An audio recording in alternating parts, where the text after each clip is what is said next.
many wins.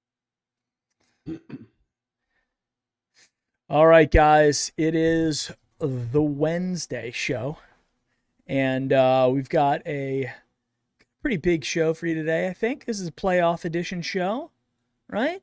You don't say that often, huh? No, no, this is legit. Want to say hello to everybody there in chat, both on Twitch and on our customary YouTube. Um, and actually, while we're doing that, get you squared away there in the middle there, Mike. I always mess with it a little bit because I switch both you and my dad. So it's It's funny like, because I'm looking at it and I'm like, wait, I'm a little crooked, and then I moved the way I thought I moved. But but it was the other way. yeah, so tell me if I'm good. Yeah, yeah. It's. Let me just squirt you over. There's the joys of streaming.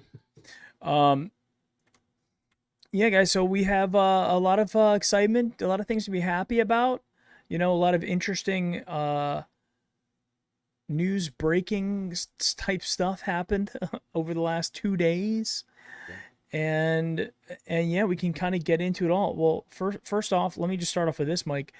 After all the news, after everything that we've seen since the victory in Cleveland, where we clinched the playoffs, and all the things that have happened, how are you feeling today? Well, it's been some week. I mean, that's to say, right? I got to tell you. I mean, you and I talked on Sunday. The big win. They went to Pittsburgh and they fought, and whether it was 2 points, 8 points, or 14, we got the W. That's all that matters. And we're in the postseason, and we're excited beyond belief. And I'll be honest, on Monday, I was I was in the kitchen, and the Stefanski's presser just happened to come on, Mhm. and so I hit it, and my wife was in there too, and we were listening to it, and we were getting excited because it's like, hey, all this time invested and money and what have you, and here we are. I mean, all we had to do is get into the dance. I mean, like we saw the Eagles a couple years ago. Yep. Anything is possible. Am I saying that we're going to win the Super Bowl? That's not what I'm saying, but you never know. All you got to do is get in. That's what they Right. say. So, uh, fired up about that. And then in the back of your mind, you say to yourself, the shoe's going to drop. I just know it. It's something is going to happen. It's the past few weeks have just been so bizarre. And, we can't have nice things. We say that all the time. But sure enough, as the day is long, and I'll be honest with you, I was working, and when you're working, and every now and again you pick up your phone and see what's going on or whatnot. Yep. And I don't even know why, but I went into Facebook for a second. And I normally don't go into Facebook, but I went into Facebook Hmm. and I scrolled like two things, and all of a sudden I saw Cleveland Browns with the check mark, and it said Stefanski tested positive for COVID amongst others. And I'll be honest with you, I thought it was a joke. I thought somebody, photoshopped the header, what have you. So of course, where do I run to? Hmm. Twitter, right?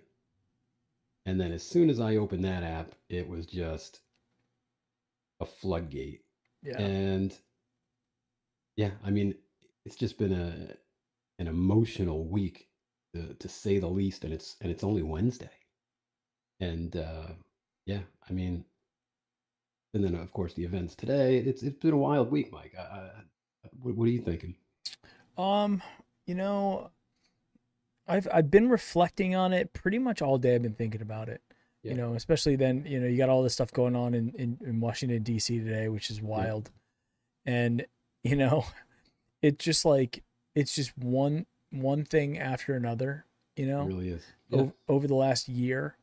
We are I was talking to my dad today. We are in uncharted territory absolutely. here as a country, here as a sports team. Not just from the fact that we made the playoffs, but also from what it took, to make the playoffs. Yeah, And then also what's happening, with the pandemic that's going on in the country. yeah, Um, and I think that, and I definitely do want to touch on this because this is a subject that was flying around Browns Twitter all day. It was, Browns beat writer Daryl Ryder, who I politely and gave him an open invitation to join us on the Wednesday show. But just like he said to the Pittsburgh radio when they asked him, how do you go ahead and how do you beat the Steelers, being shorthanded without the coach? And he says, you don't. And I knew when I put out my invitation to Daryl, I knew that most people would say like, he won't. He won't come on the show. No. So but I do think this, as the further we go through this, and the more days that go by, I for some reason I have a level of optimism that's sitting in somewhere back here, in back of the head. Right. And it's starting to crack through. It's starting to break through the rest. And there's a couple reasons for that. So let's just talk about just the number one thing, the big elephant in the room, which is Kevin Stefanski, offensive coordinator, offensive play caller / head coach, is going to be out. Yeah. Right. Okay. So let's think about this. Is that an issue? Yeah. Alex Van Pelt, Alex AVP, is the offensive coordinator. Does work very closely with Kevin Stefanski in game planning, and working with Baker and getting them ready. He has been an offensive coordinator before. This isn't like his first time ever calling plays in the NFL, albeit wasn't a super successful one when he was, but still he has experience doing it, and he's intimately familiar. If you've played 16 games and you don't know an offense or know how to play call an offense, that's scary, right? And I think that Van Pelt, having been a quarterback, he obviously speaks the language, and I think he's going to be okay. I'm not super worried about it. It could be different, but I'm not super worried about it. The other thing too with Van Pelt and Kevin Stefanski, when Kevin was asked about it, he seemed pretty confident. He's like, look, it's going to be Alex can call the plays. He knows this offense just as well as I do. Yep. Okay. On top of that, then you have Mike Prefer, who's been a coach in the NFL for a very long time, and he knows more about football than you, me, or anybody else in chat, or anybody else in Brown's Twitter, for that matter. And he will be able to manage the clock. I firmly believe that he'll be able to do a good job with that. So those are the two pieces that go into it. Joe Woods is still there on defense, so he's still going to be calling the defense. I don't know if that's a good thing or not, but he's still going to be calling the defense. And from a offensive, let's just think about this. Let me put this back to you. I want to ask you this question.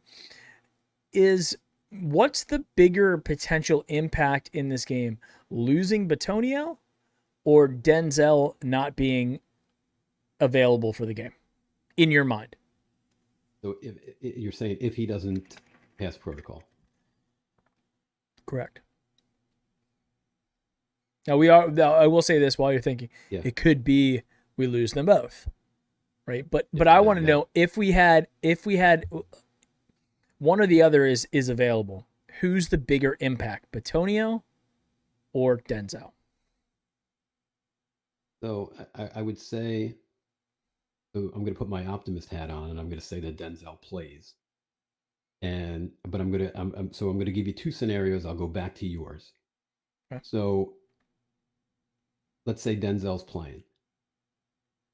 Okay. Then you have to look at it from the standpoint of what is the bigger loss right now? And I'll go with defensive side of the ball because that's where you went with Ward.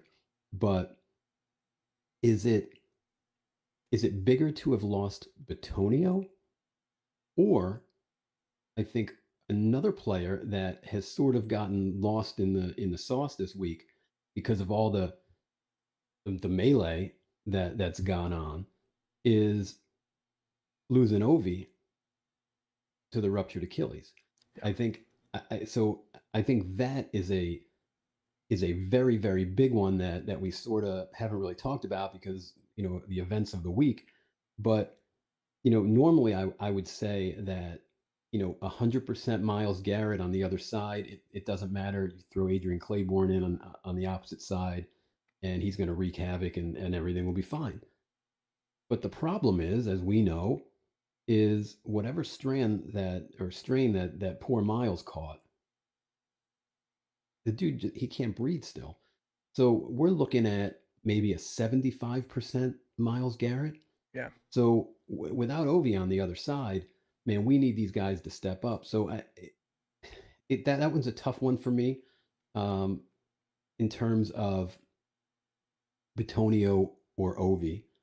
I feel like it's almost like a wash because I don't know why, but I have this feeling that whoever they plug in at left guard is going to play well enough that I don't want to say it's not going to matter, because anytime you lose an all pro like Batonio, it absolutely matters. But I think we're going to be okay over there. But then to circle it back to your initial question, it's got to be Denzel, because now, after everything I laid out, you've got a 75% Miles. You got to hope you're going to get production out of Claiborne on the other side. I'm sure they'll rotate Richardson on the outside for a little while as well. But point being is, now you've got a 75% Miles. You've got an unknown on the end, so we don't know what the pass rush is going to bring.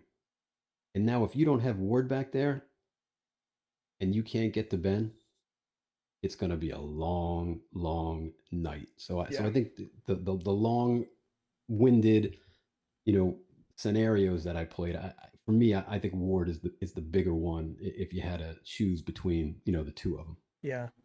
You know what? I wasn't even thinking about Vernon. And yeah, that Yeah, that's yeah, gonna be a big. there was so much stuff, Mike, this week that Yeah, it you was so lose it. easy to, you know what I mean, to forget that. And yeah, it's big. I mean, that, what do you have, 9.5 sacks this year? And I At believe, least 9. I know yeah, that. yeah, at least nine.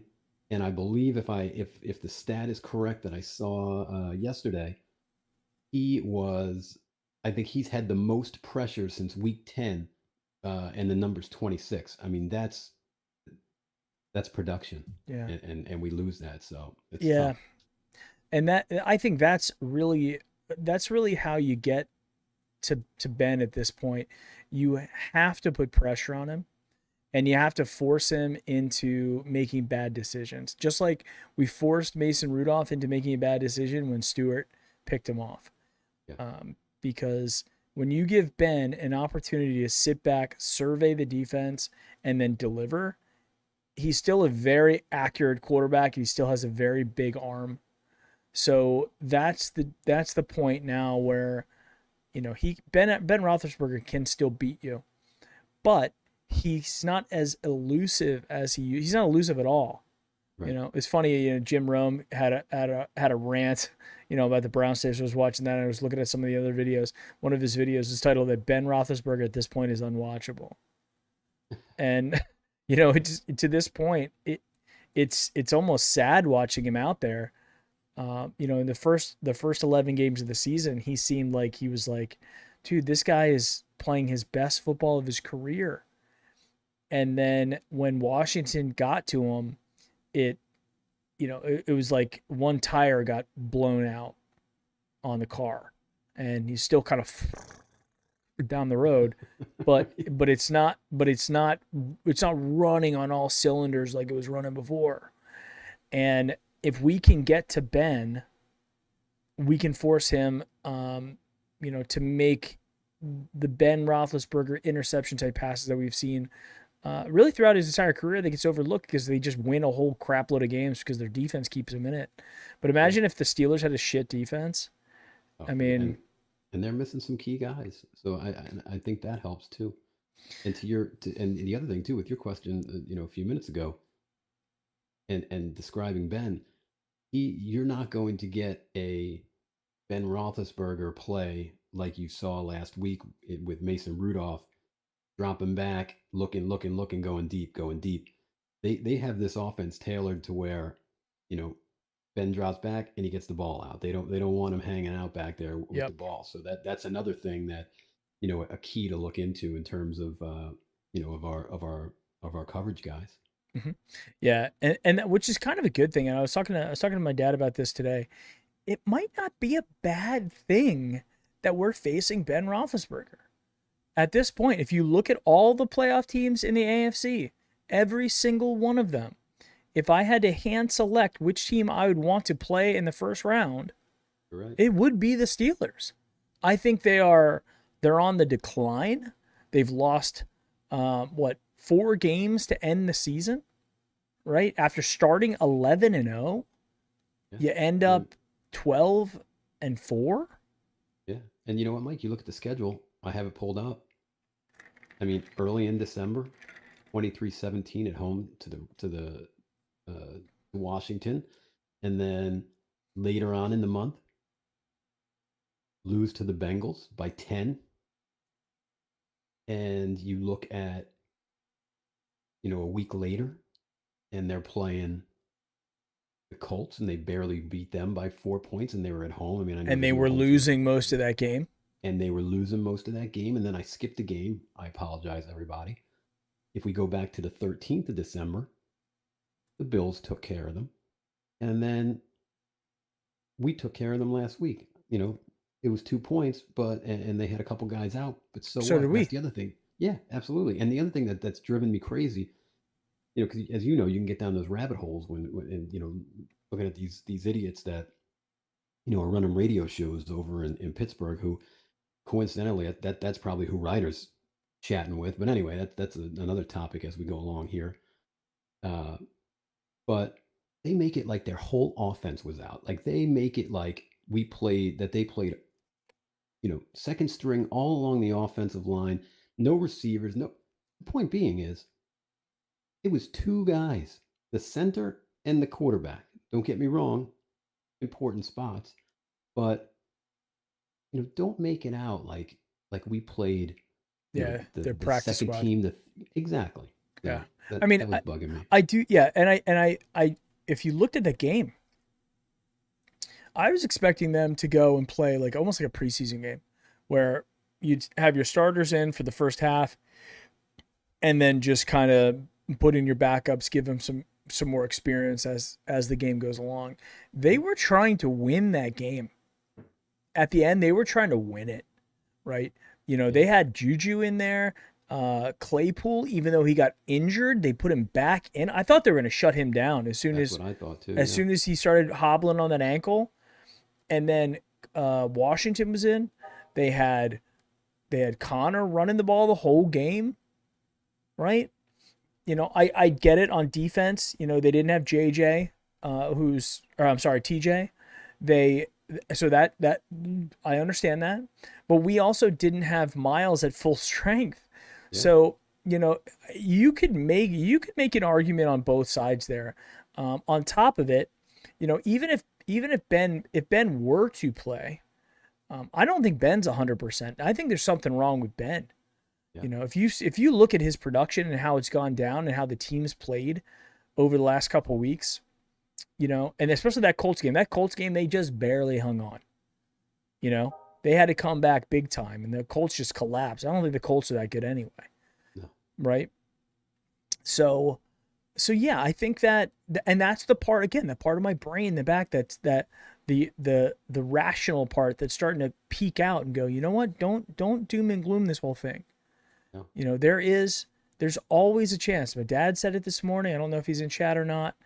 He wanted to say hello, by the way, and Okay. and he was saying any given Sunday, Yeah, he's right. if the Washington football team can beat them at full strength, if the Cincinnati Bengals can beat them at full strength, Absolutely. then we can bang with them. Yeah. And which is why, like, how disappointed I think Browns fans were with Daryl, with what he said on Pittsburgh radio. Yeah. And it's really is a shame It that he really is. the way that I think it wasn't just what he said, it was the condescending, smug way that he said it. And and then he goes on Twitter and he doubles down. He's like, I'm not a fan. I don't root for this team. I don't root against this team. Just leave it alone at that point. Like, Yeah, don't stoke the fire. and nobody's asking you to be a fan, No. right? Nobody's asking you to be a fan. He claims that he was being objective with his opinion. And Quincy Carrier, I saw his tweet after that saying, if you're going to tell me that a 11-5 team has no chance to beat a 12-4 team in the playoffs, a team that we have just beaten, albeit not the full squad, but a team we just beat nonetheless, saying there's no chance for us to win, then you're objectively wrong. Yeah, and there's no basis for it. I mean, if you look where we are today, and I think the Browns did the smart thing, and you could look at it in two ways. We practiced one time last week. We were virtual the rest of the way, and we're virtual again pretty much this week. I don't know if they'll get on the field tomorrow, but I almost feel like you could look at it two ways. Yeah, we're not getting the actual work, but they're still saying rather staying mentally sharp through the virtual meetings, which in turn is resting their body, so they're a little bit fresher, and then ultimately, I would have to believe why they didn't even take a chance and go back in the building today because there was no close contacts or anything. They're Right. just trying. They know that they need to stay away from COVID. So if they got to go virtual a little while until they go in for a day or whatnot, and then they play the game, as long as they keep it to Antonio and Hodge, I mean they're okay. So I don't even know what Daryl's talking about Well, and because this was just asked in the chat if we could play it. yeah, So I'm not gonna be able to play it through for you, Mike, but mhm, I can play it. It's a minute 49 seconds. I'm gonna go ahead and play it now for everybody so they have a chance to listen to what he said. yep. Most of it's kind of dumb and he doesn't really get to the meat of it to the end, but we're gonna play it nonetheless. And then we'll react. His Yep. nickname is the Dangerous One. Daryl, did you give yourself that nickname, the Dangerous One? No, that's an inside joke with our afternoon show here. So they start off by asking him if he gave himself the nickname the Dangerous One, right? So that we're starting off with that, and it's like they're kind of trolling him already. They're like, "You're the dangerous one, right? Did you give yourself that nickname?" Like they're shitting on him, And he doesn't even realize it. and he doesn't realize it. He's like, "No, no, it's an inside joke," and then they go, "Yeah, okay." And remind me after it's done. I'm gonna say something. Okay. So in terms of, I just think it's funny that they start off by kind of shitting on him, and then he's like, it's an inside joke, and so, but it's funny that it's out there, right? So it's like it's an inside joke that like who's it inside with? Like just the other people at 92.3, or I'm sorry, 93.7. No, I'm Yeah, sorry, it was on 93.7. He's on yeah. 92.3. Completely. Oh. Here we go. Daryl, it's Arthur Oh, Moats here. Knowing that the Browns had the 18-year drought from getting back into the playoffs, how did they guard against the hangover of that going into this game this weekend? Well, they don't have half their team, so I think that'll take care of that for them. I don't think there's going to be a hangover. In fact, okay. So then they asked him, how do they get over the hangover for the 18-year drought? And he goes, well, they're going to be without half their team. Um, Meanwhile, half the team's coming back. right. Is he That that clueless? Like, is he that clueless? Like he does this for, this is why, again, I've said it before, that if this was our full-time job, like you and I got paid to do this for a living, Eat, I sleep, would and be you know what? I would be terrified, right? Because I don't eat, sleep, and breathe. I'm a fan. I feel like I'm a well-informed fan.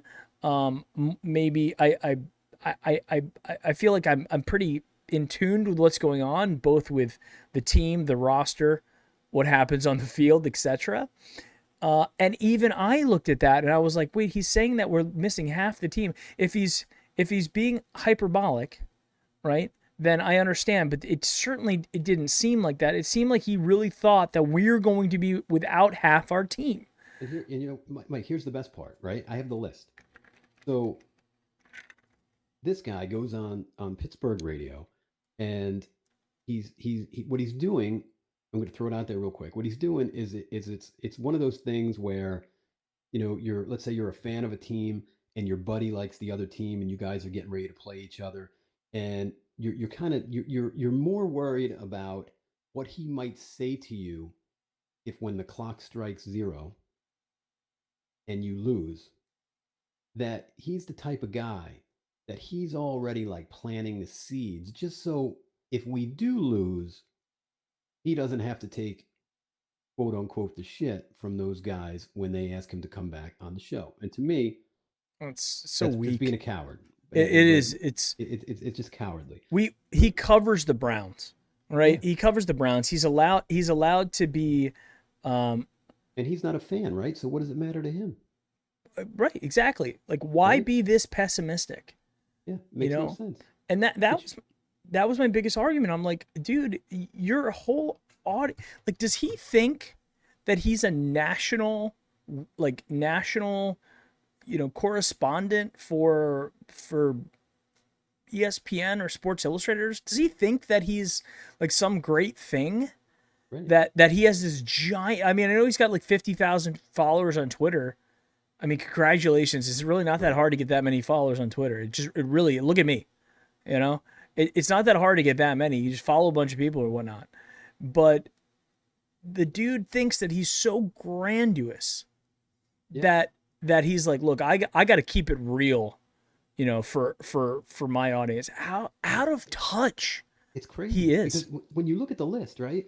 If I just take the list from 2 weeks, right? We'll start from the bottom. Elijah Benton, I believe he was activated. Kevin Johnson, I don't know. I don't know if he's going to make the cut. I think he's just going to miss it because I think he was right after Denzel. Carl Joseph was already activated and played. Sendejo will be activated. Ward will be activated. Phillips was activated. He played. Malcolm Smith will be activated for the game. B.J. Goodson will be activated for the game. Saw that. Harrison Bryant will be available for the game. Hodge out. Donovan Peoples-Jones, it seems to me, from everything that I've heard, he will clear concussion protocol and he will be on the field. So to lump those two together, if a healthy DPJ is playing over Kadarrell Hodge. So Kadarrell Hodge sucks and it's depth, but as long as DPJ and to clear that up, not saying he sucks, but it sucks. Right. Then he'll be able to go. Rashard Higgins, he was already cleared. Ryan Switzer was already cleared. Jarvis Landry was already cleared. Jedrick Wills was already cleared. Javon Patterson, I believe, will clear. So out of all those names, Joel Bitonio, Kadarrell Hodge, and Kevin Johnson. That's 3 guys. 3 guys and the coach. And three coaches apparently. And this guy already is waving the white flag saying that we can't win. I'm pretty sure that we won a game or two with Hubbard and Harris at guard if I'm not mistaken. Yeah, I mean, and that's the info. Let me keep going on. Let me keep going on what he said. It was only 34 seconds into it, but I keep interrupting it too because I'm like I can't hold it in. Let's continue. The football guys really hate Cleveland. It's 18 years to get back in the playoffs, and then all of a sudden now it's this. I got a lot of grief locally. I've already nicknamed this one, right? Remember the drive and the fumble back in the 80s with the Browns? Yes. I've already named this one. It's the Rona. So there we Dude. And then he goes, I've already named this one. We have the drive, the fumble. It's the Rona. Oh, I forgot about that. So original. Wait, hold on. Yeah, I mean, he definitely shouldn't quit his day job as a writer because comedy is definitely not the road you should travel down, Daryl. And that's the other thing that goes, it just seems like it's so weak to continuously bring up things that happened like 35 years ago. Agreed. You know, it's like, I get it. I'm really over it in terms of that. Like I've seen every one of those plays from every angle that they have. I get it. It's over. Like continuously saying like it's a stain. And I think that's another thing that really shows me that he's clearly not a fan of the organization or the team. And how many times, and not only him, but how many times are they going to bring up in a press conference to Stefanski or any of the guys about the previous, like today. I can't remember who it was. Somebody asked about, the record in Pittsburgh. Does that, does that, and I'm totally paraphrasing, but is that something you guys think about or whatever? Him or the stat one for whatever. And I'm thinking to myself, like, don't you guys get it? Like, this guy just is fresh in the building. He's here a year. The majority of these guys are kids, and a lot of them just got here this year. The only thing they know about They weren't even Pittsburgh, alive during the drive of the fumble. but you know what the best part is, Mike? For all those guys, and for Kevin Stefanski, he's 1-0 in Pittsburgh. So what happened last year, 2 years ago, 30 years ago? It doesn't mean squat, because as far as the win-loss total is for Stefanski, he's 1-0 at Heinz Field, looking to go 2-0, albeit from far, but he's looking to go 2-0 his team at Heinz Field. So, I mean, well, I don't know if you're correct there. I think we lost in Heinz Field and we won at home. Oh yeah, we're at home. All right. So, but you're not wrong in terms of what you're saying about the other players, though. I mean, this team's won at Heinz Field. They know what it's like to do that. It's not like their whole stadium's going to be full with that stupid towel, right? It's essentially one of those games that it's just not in the home. It's not in our home turf, essentially. But I do agree. And I think that to discount Stefanski, and not only what him, but his entire coaching staff has done this year. And then also to discount Baker Mayfield, who has just done nothing but break terrible curse streaks for us. Yeah. He's done nothing but done that over the course of, I guess you could say 3 seasons now, 2.5 playing, and taken us to the playoffs for the first time since I was 22 years old. And I'm about to turn 41, and these are, I did I think in the post-game show, I was saying how many times we've done this. Yeah. We've only actually won 11 games in the past 40 years. Crazy. 4 times, including this year. So this year and 3 other times. In this guy's first season as head coach of this team, coming out of the Freddie Kitchens era, coming out of the Hugh Jackson era, he leads us to 11 games. And I will admit, because I was one of the doubters early on. I was like, I don't want another coach who's got to learn on the job. So I was very wrong about that, about Kevin Stefanski. And he very quickly turned out to be the guy that we needed him to be. And please, if you guys are new to the channel, you could go back and watch me just my track record of being like, this guy, I actually listened to his post-game news conference. I'm starting to like this guy, like blah blah blah blah. One today. Throughout the season, right? So to discount Kevin Stefanski, his coaching staff, and the current Cleveland Browns, and compare them to the Browns who have not been winners, is a disservice, and it's intellectually dishonest. Yeah. To be honest, if I'm really reading it, let me play some more of this. Here we go. Right? So we got the drive, the fumble, now the Rona. The Rona. Yeah, well, I think Browns fans have started drinking their alcoholic reserves in their respective homes right now, and they're going to need refills soon. It's so then he goes on to, now Browns have to start drinking alcohol, and they're going to need and then the Steelers radio guys are just kind of chuckling along, and it's like Ryder thinks that he's in on the joke, like he's in with them on the joke that is the Cleveland Browns. And then when he comes back on Twitter the next day and people have this and they've heard it, and they're reacting to him, and then he doubles down on it, being like, it's my opinion, and I'm going to call things objectively as I see them. And I think that's what he's missing. You're missing it, dude. It's the way that you're saying these things that are pissing us off. Because Mike, like, we were saying the same things to each other, like, this is not a good situation. This might have been it, right? We got into the playoffs. That was the goal for the season, and we probably, due to what's going on with the coronavirus and with everything on, we probably won't win. And these are conversations that I think a lot of people are having. Right. But if they invited me on to a Pittsburgh radio and they were going to ask me how we beat the Steelers, I'm not going to answer the way I am. I'm not going to be like, well, you guys are totally going to take a shit on us, so we're going to lose by 40. We should. And did you get to the point, to the part with where he's conceding and saying, "Oh, we should bench our guys"? Oh no, not yet. Oh, all right. I'm sorry, everybody, for spoiling. No, yeah, sorry guys. He can't hear through this, so I'll continue. That's not what's Girl, said. we've talked about all these things, right? In terms of the injuries, in terms of the COVID and things like that. How do the Browns win this game, in your opinion?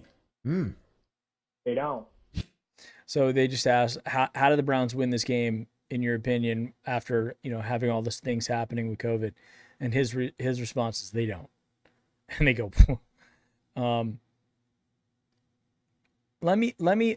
let's role play this, and you, Mike Ristano, Yep. are currently on Pittsburgh radio, and they go, and I say, hey, Mike, with all the things that have happened to the Browns, with what they're dealing with now, losing, some of their, at least one very critical player in Joel Bitonio, and their head coach / play calling offensive coordinator.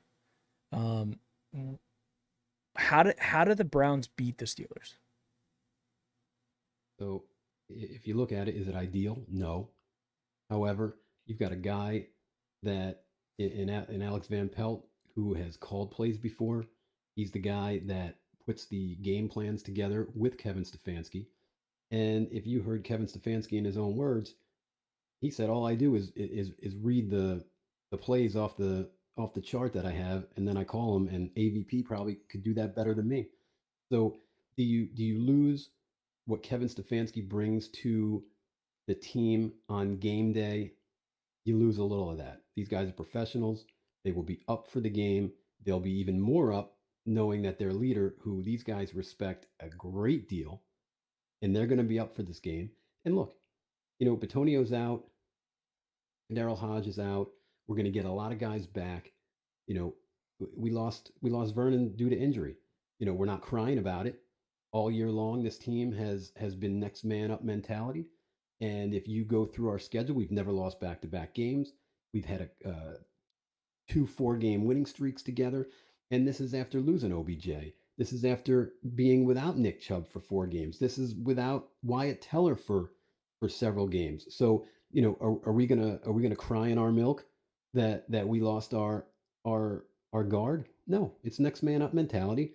They'll get it done, and they're going to go into Pittsburgh. It's a big game. They haven't been there, the franchise that is, in 18 years. The guys know that. They love the city. They love the fans. It's going to be a very competitive game. Do I have the outcome? I don't, but I'll be honest with you guys.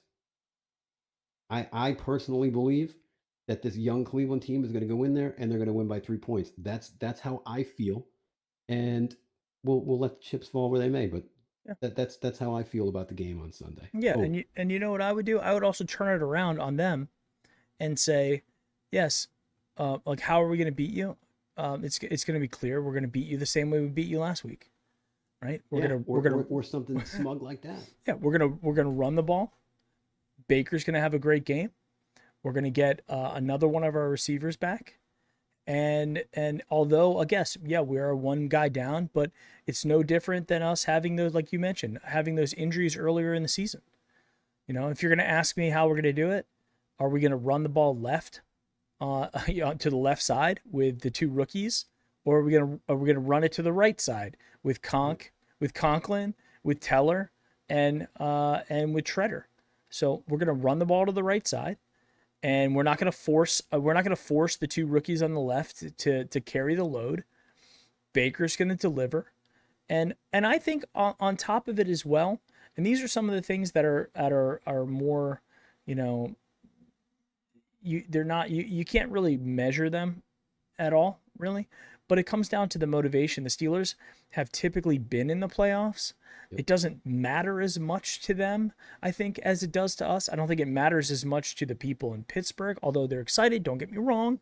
They're excited. The team's excited, just like everybody else. But in terms of, the fact that we haven't been there since 2002, and a guy like Baker Mayfield came before he got drafted, said, I'm the guy that's going to turn this franchise around, and then has done it.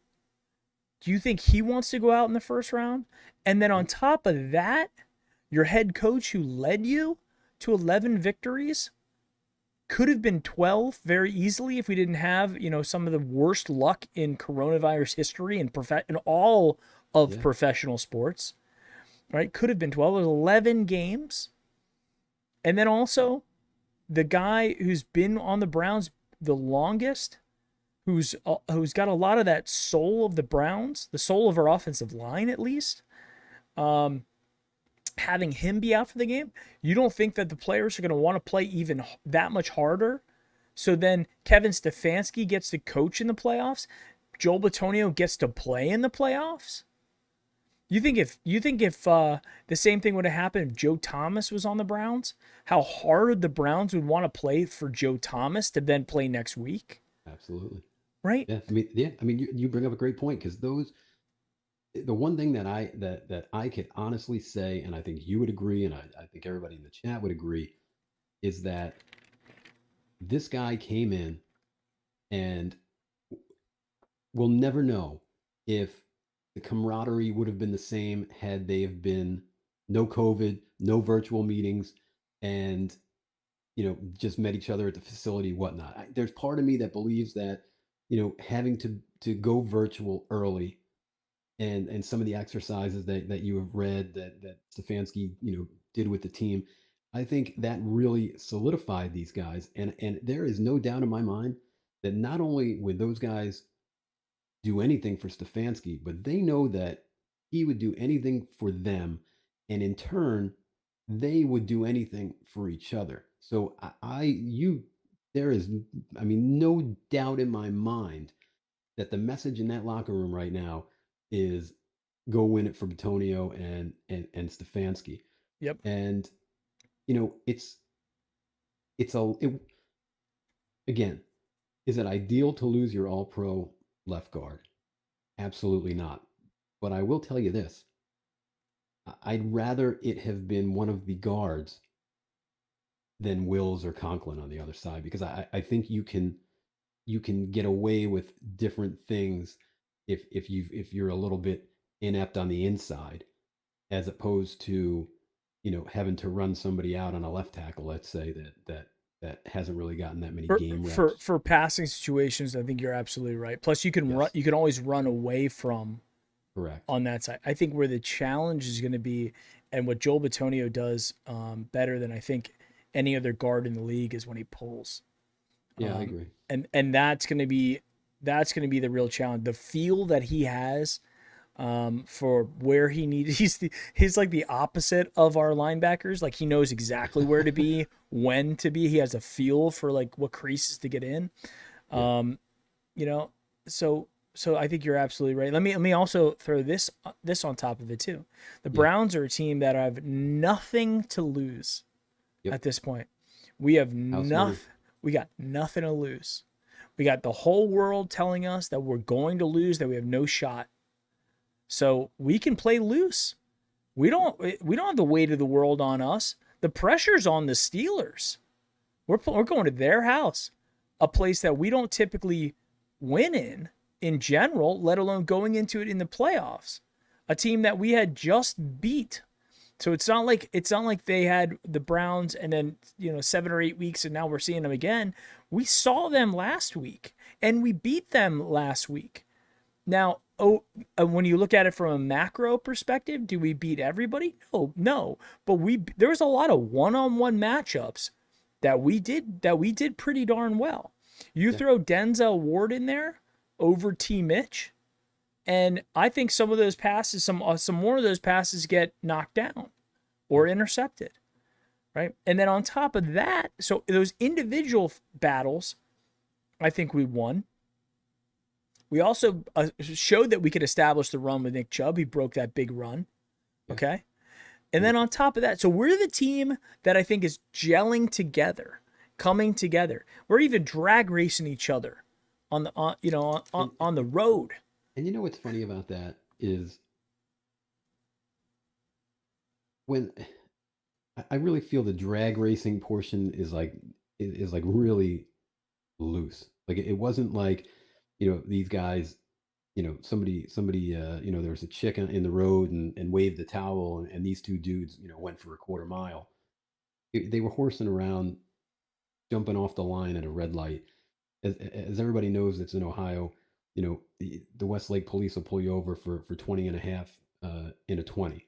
Now, am I saying that it's probably the smartest thing for them to do? Or not? Absolutely not.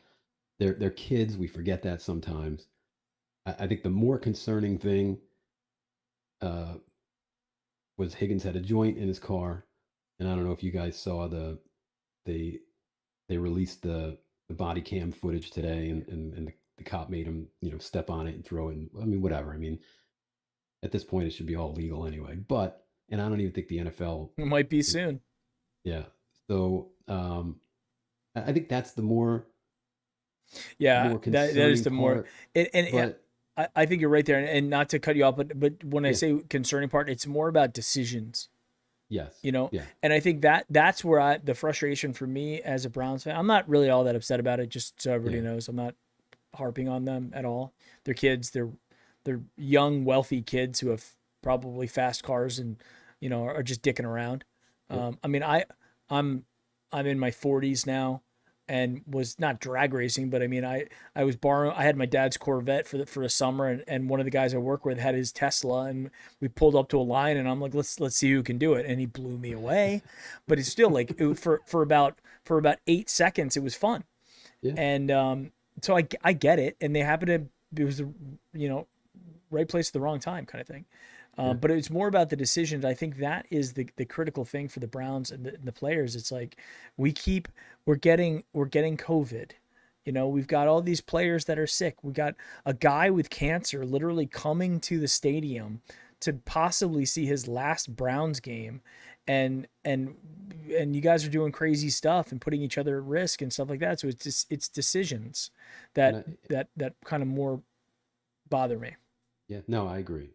And if you think you're going to do something that you quite possibly could get pulled over for, and again, they're kids, spur of the moment stuff. It's easy to be a Monday morning quarterback and say, dude, if you had an idea that you and Jedrick were gonna race today, you probably wanted to make sure that big joint was not sitting in the ashtray or wherever it was. Yeah, that was it was a big one too. It was a big one. Bob Marley. So, yeah, it was. I mean, when he put it on the, like when I initially heard the story, and you tell me if you correct me if I'm wrong, but I think you probably thought the same thing. But they had said like, oh, they caught him with like a little weed or whatever, and I pictured like, they found like a little roach like in the, in the ashtray or something. Not that I don't even know anybody that uses an ashtray anymore. But anyway, regardless. I didn't expect that they were going to pull out a Cheech and Chong joint. You know what I mean? So that was like, yeah. When I had to watch that body cam twice, I was like, wait a second, was that the joint? I'm like, I mean, it was so heavy it almost rolled off the front of the car. It was funny that he was like, he smoked a day ago. So he's admitting to the police officers that he violated the NFL's drug policy, right? And don't get me wrong, guys, I love Rashard Higgins. If you follow me on Twitter, if you have joined this channel over and over, I love Rashard Higgins. But admitting to the police, or even having a joint and doing all that stuff is just not the brightest thing to do in the playoffs. It's probably not the right time to be blazing up. Agreed. Just wait till next week is probably, who knows? If Daryl Rader is right, you guys are going to get blown out and you can smoke till the next season. the one thing that I did find really shitty is like Colorado State. who I saw that who released that body cam footage? I mean, obviously the cops were cool about it and said, "Look, you guys are like a celebrity around here," which they are. I mean, they're not like us. They are. They are. I mean, you could argue they're national celebrities. Yeah, they're national, worldwide celebrities. Right. And you know what I mean? The cop wasn't gonna bust his stones over one joint. And it's like, thank God it's 2021. Yeah, because who leaked that? A couple years ago, I mean, cuffs. Yeah. Oh, yeah. Absolutely. For something like that. Cuffs and adios. Higgins from. I mean, look at freaking Josh Gordon. It wasn't long ago. Did they update that policy? They don't test for marijuana anymore. I thought they updated the policy this year. Something tells me that they did. Yeah, I'm pretty sure. I remember hearing something about that, but it's because Josh Gordon's on the team anymore. It doesn't really matter to me. Yeah, I gotta look that up. Chat can help us out with that. Yeah, I'm almost certain that they don't test for it. Yeah, here's another thing that's interesting. So on the same lines of the Browns are coming together as a team. We're drag racing each other. We're probably blazing up together. I see them all the time. Jedrick is playing Call of Duty with the guys and stuff, with Higgins and Jarvis and all of them. These guys are having fun together, right? And we have now that extra motivation to play for Stefanski, play for Bitonio. But I think also on top of that, play for yourself. We have the last playoff game. The entire country is going to be watching the Browns, right? The entire country. Not to interrupt you, but I found it. Okay. We're good.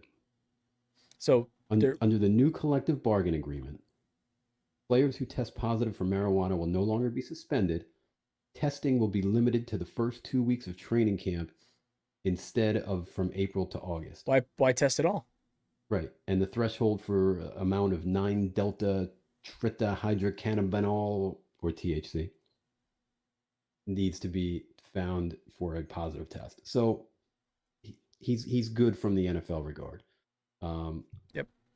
So we don't have to worry about that. But that's a good thing. So I guess it's more of a legal thing, right? Because it's not like it might be, as somebody in the chat said it too, it might be a pain management thing for him. We don't know. I don't know if it's legal. Is medical legal in Ohio? That I don't know.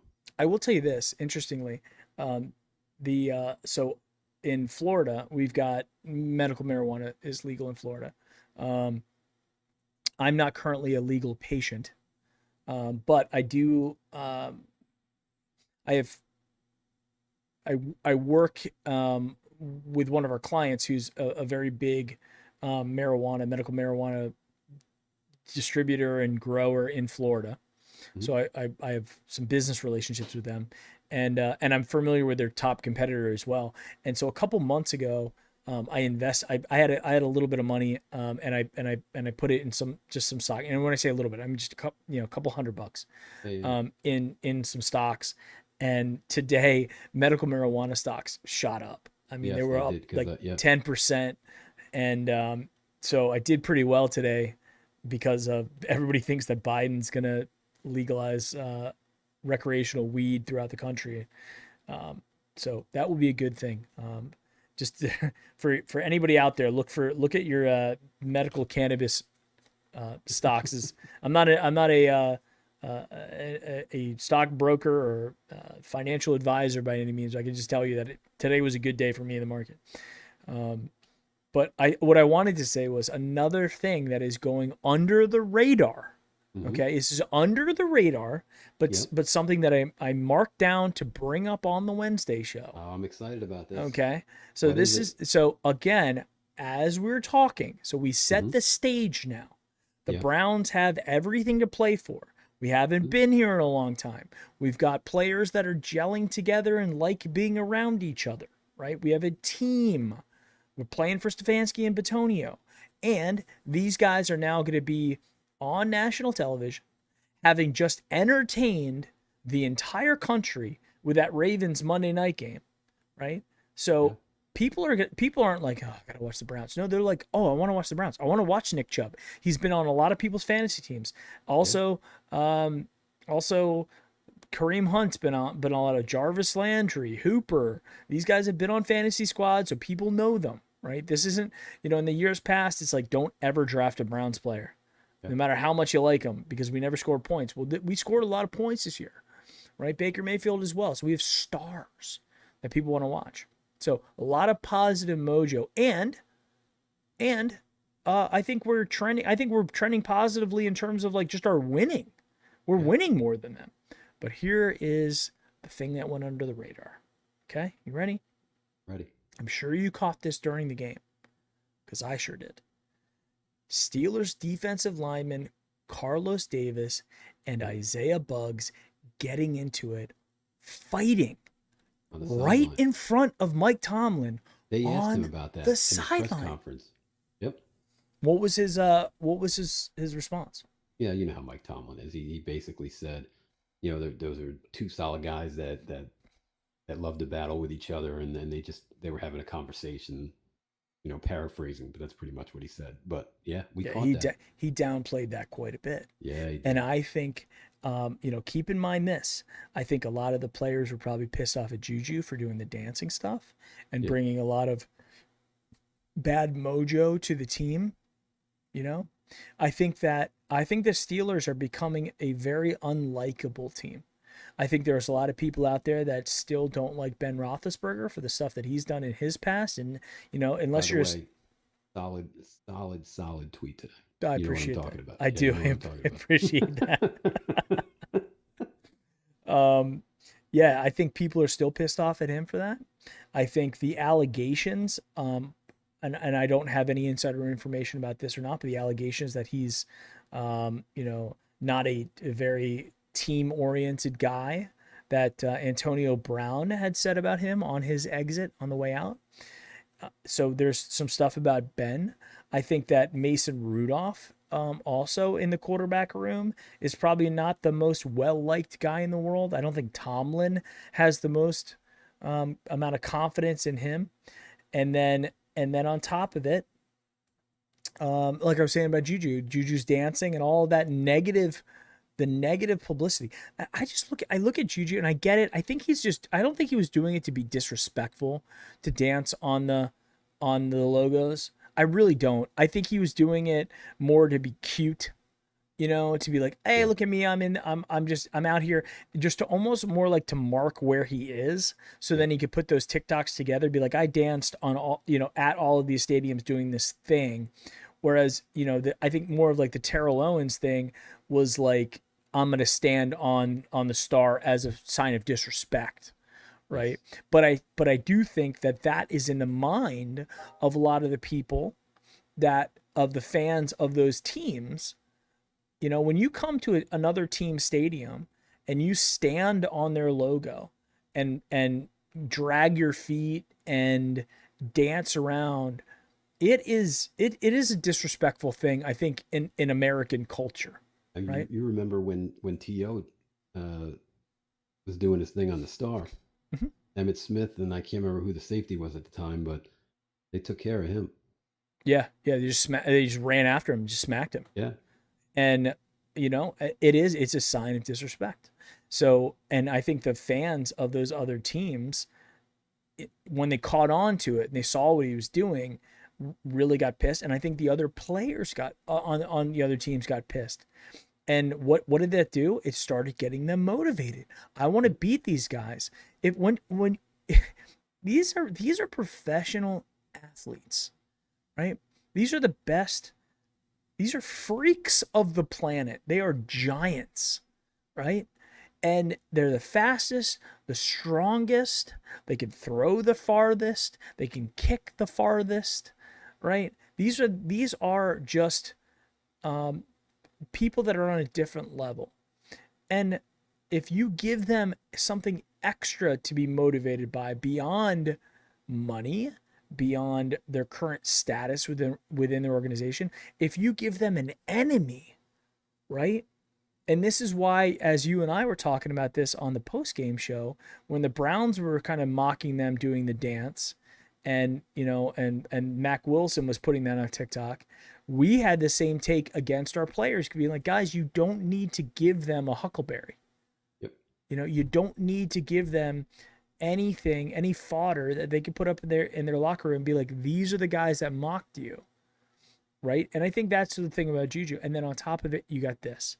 You got these guys, Carlos Davis and Isaiah Buggs, who are fighting on the sidelines in the middle of an NFL game. You know how rare that is?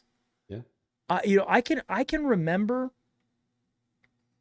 I mean, in the past like 30 years, going back to like Buddy Ryan, Remember that one with Gilbride. Kevin Gilbride and Buddy Ryan fighting. I don't know how I picked that name out of my head. Was that back in the Houston days? They were It still was. the Houston Oilers back then. It was the Houston Oilers, right? And they they were just fighting, fist I fighting remember that. Yeah. on the sideline. So, and yeah, I know that the guys get into it and scrap from time to time, but I mean, your own team. Well, you talk about giving the opposite team quote unquote bulletin board material. I thought for sure that somebody would have took Mac Wilson's video from the locker room when he TikToked him and the linebackers doing the mimicking the Juju dance. I thought for sure that was going to find itself somewhere. But you know what I think, Mike, and you tell me what you think, and the chat could tell me what they think as well. Mm-hmm. And because this ties back to Daryl Ryder and his nonsense this week. But like today's press conference, for example, with Stefanski, we're 11-5, and we're in the playoffs, and we play on Sunday night, prime time. Mm-hmm. It wasn't until maybe the 8th or 9th question that somebody asked about the drag racing incident. Believe it or not, it was none of the usual suspects that asked it.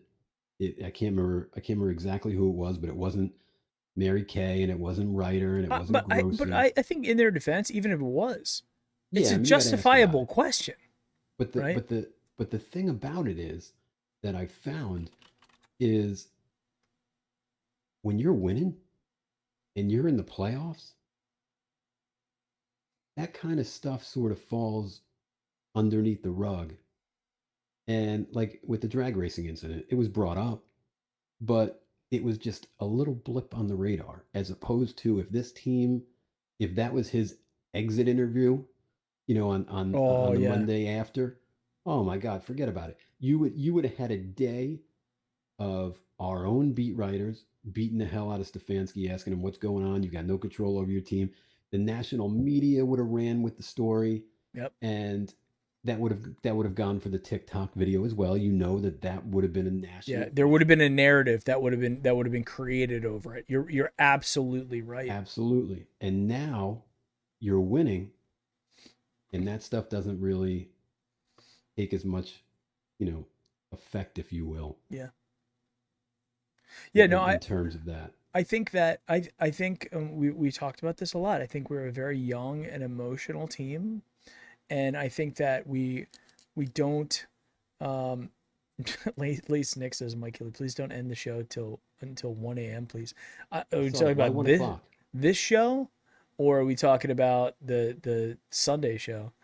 Lace, I'm sorry, I forgot. I knew I forgot something when I came in here today, Mike. I forgot my bourbon. Lace, you're on, man. Next week I won't forget it. Yeah, what I was saying about the in terms of the decisions that we're seeing that are being made, these are young guys, right? And you don't see these decisions in New England, you don't see these decisions in Seattle, yep, right? So the established teams, they're there to do a professional job. If you look at, I don't know if you caught the JJ Watt when he was Yeah. talking to Deshaun Watson. Yeah, that was And that was a cool clip. yeah, and he apologized to Deshaun Watson for wasting a year of his career. Yeah, that was really a nice moment, I thought. I did too, and I looked at it, and man, Deshaun Watson's a good quarterback. He is very, very good. And I understand what JJ was saying in that moment. And I don't think he meant for it to be picked up, right? For all of us to hear. But it was a very genuine and and just really just sincere, respectful moment. Yeah.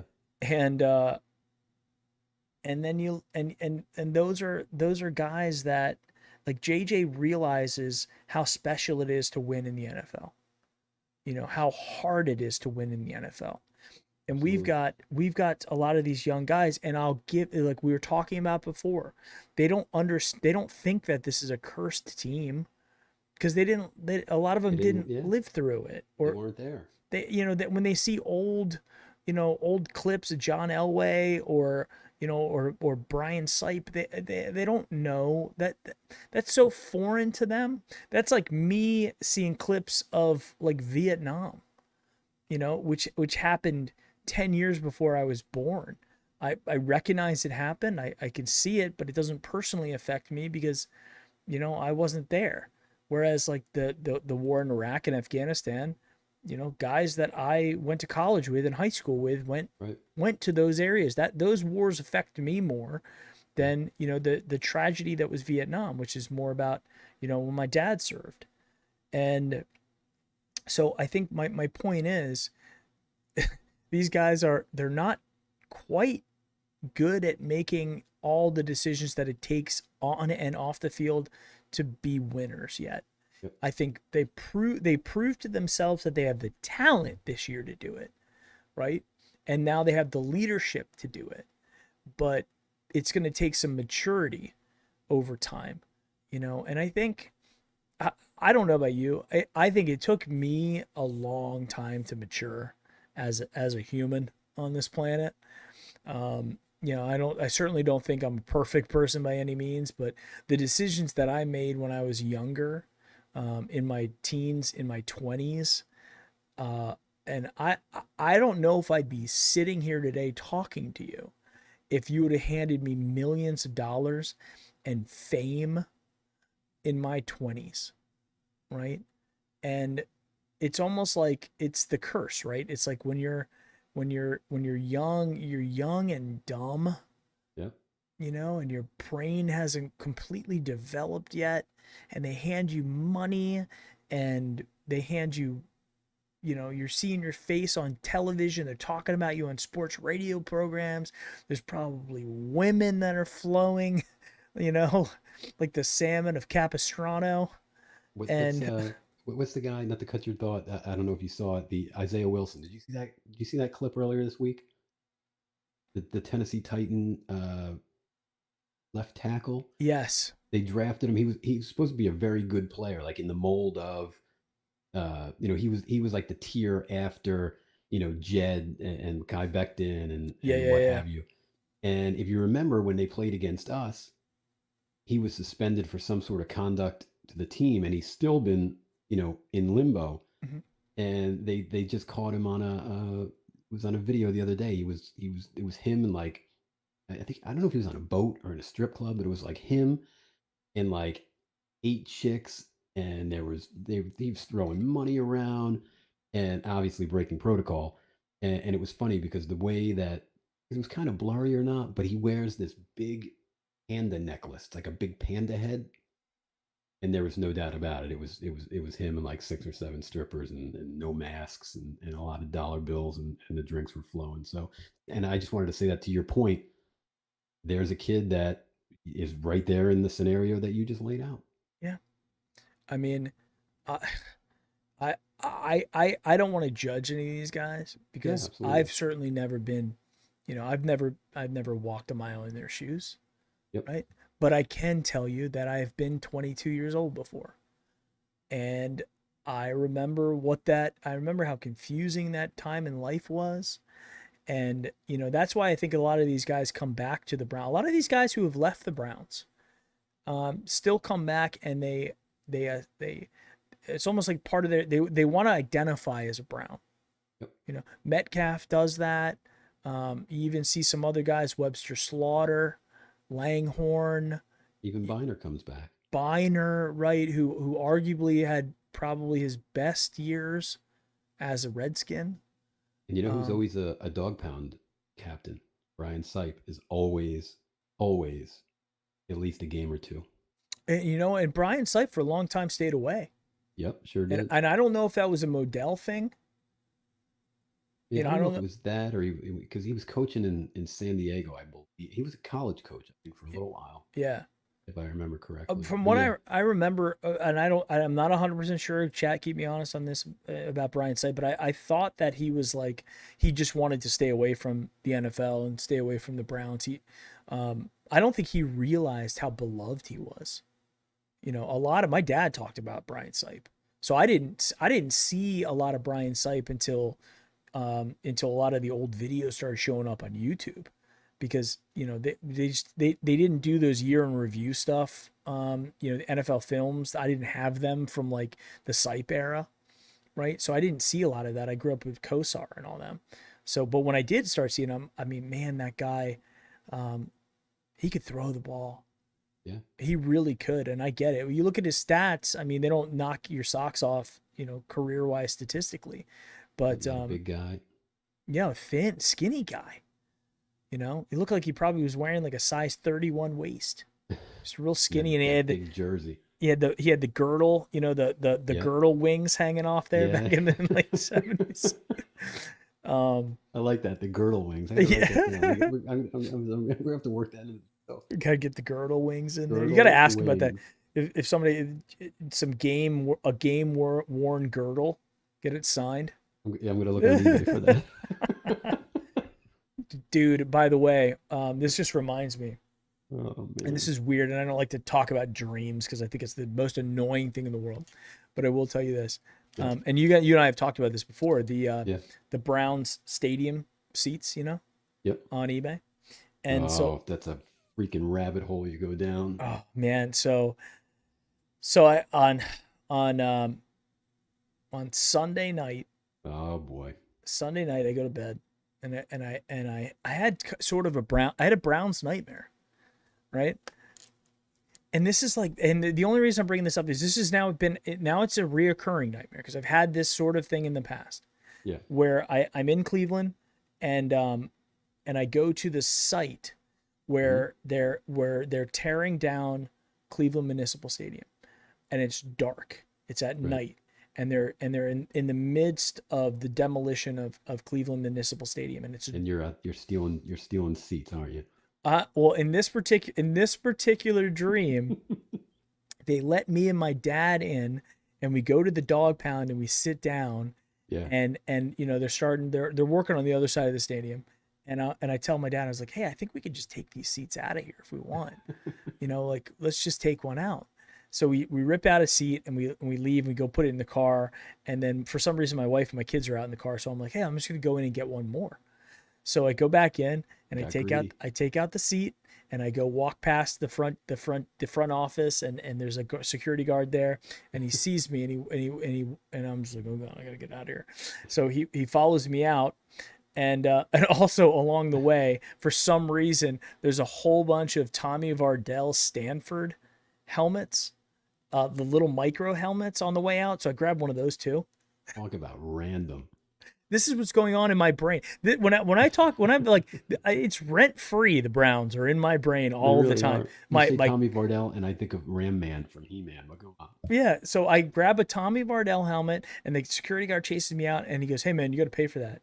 And I was like, "What?" the Tommy, and I kind of gave the seat to my dad. And I was like, "Oh yeah, okay, I'll give you a couple bucks for the Tommy Vardell helmet." And then the whole thing starts collapsing and I can't find the car. My kids are lost and it's just craziness that starts happening from them. So let me get this straight.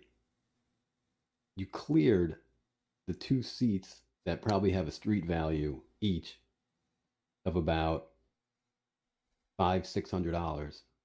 But the Tommy Vardell signed That's helmet, what they're pissed off probably about. like $2.98 on eBay, free shipping. They wanted they wanted to hit you up for that, huh? Yeah.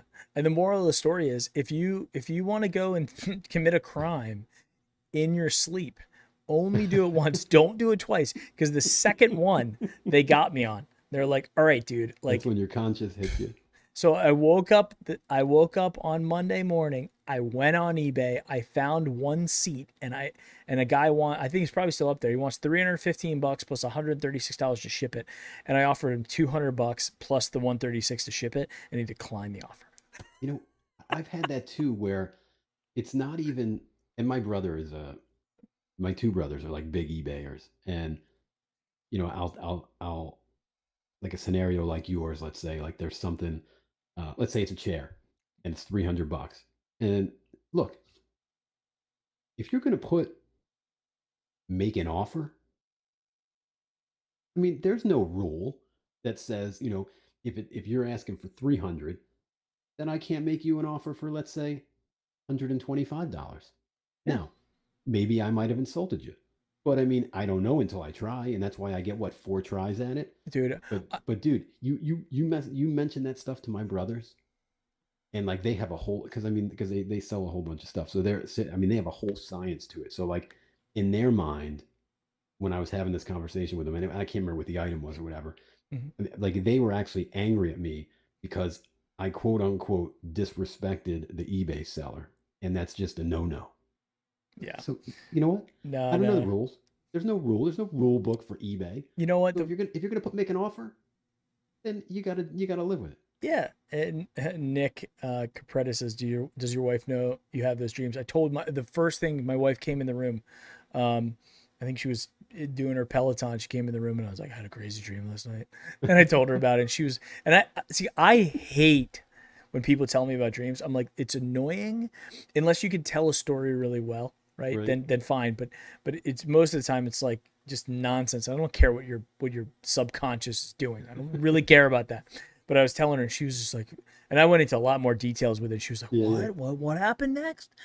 But I will say on the flip side of it, so I think you're right. I think to a degree on eBay, there probably is more of like an unwritten rule. Don't insult somebody with an offer, because you How can't. How many times have you done that and you've gotten away with it? I mean, I know I have.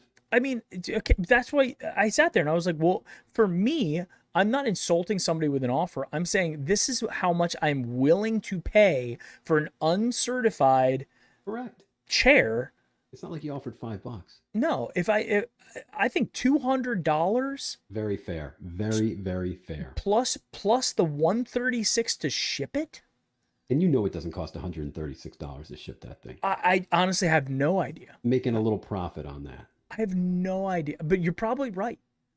So I feel like I'm like $200 for a chair that looks like it was a stadium seat. But to your point, They might have just pulled it. certificate. They might have just pulled it out of some high school in Parma. Like, who knows where the guys got it from? But it looks to me like a stadium seat, so I'm gonna trust it. If it has like some certification of like authenticity on it, maybe that gives me a little bit more faith. But I think I made him I think I made him an honest offer, and he just rejected it. But I will tell you, on Facebook, it's a different story. So if you use Facebook Marketplace at all, Sometimes. so I have a lot of luck with Facebook, and because you can kind of plead your case a little bit more, right? And oftentimes, on Facebook, I've got my Facebook picture is a picture of me and my daughter, when she was like 2 years old. So they know that I'm not some creepy scumbag or anything like that. And I usually be like, hey, look, I'm buying this for my son or my daughter. I've got X amount of dollars. Like, would I be insulting you if I threw out an offer of like $200? I know you're looking for 600, but what if I threw out 200? And I can come with cash today. I'll take care of everything. Would you do it? And then usually they're like, I could do 500. And you told that story on the show a few weeks ago where you even threw the guy, an extra bit of money. Oh yeah. I mean, if I like you, fair. and you're not weird and you that kind of thing, then And Yeah, you're good. I sold. So you guys might be noticing I've got higher optical clarity the last couple of shows because I got a new camera that's an early birthday present.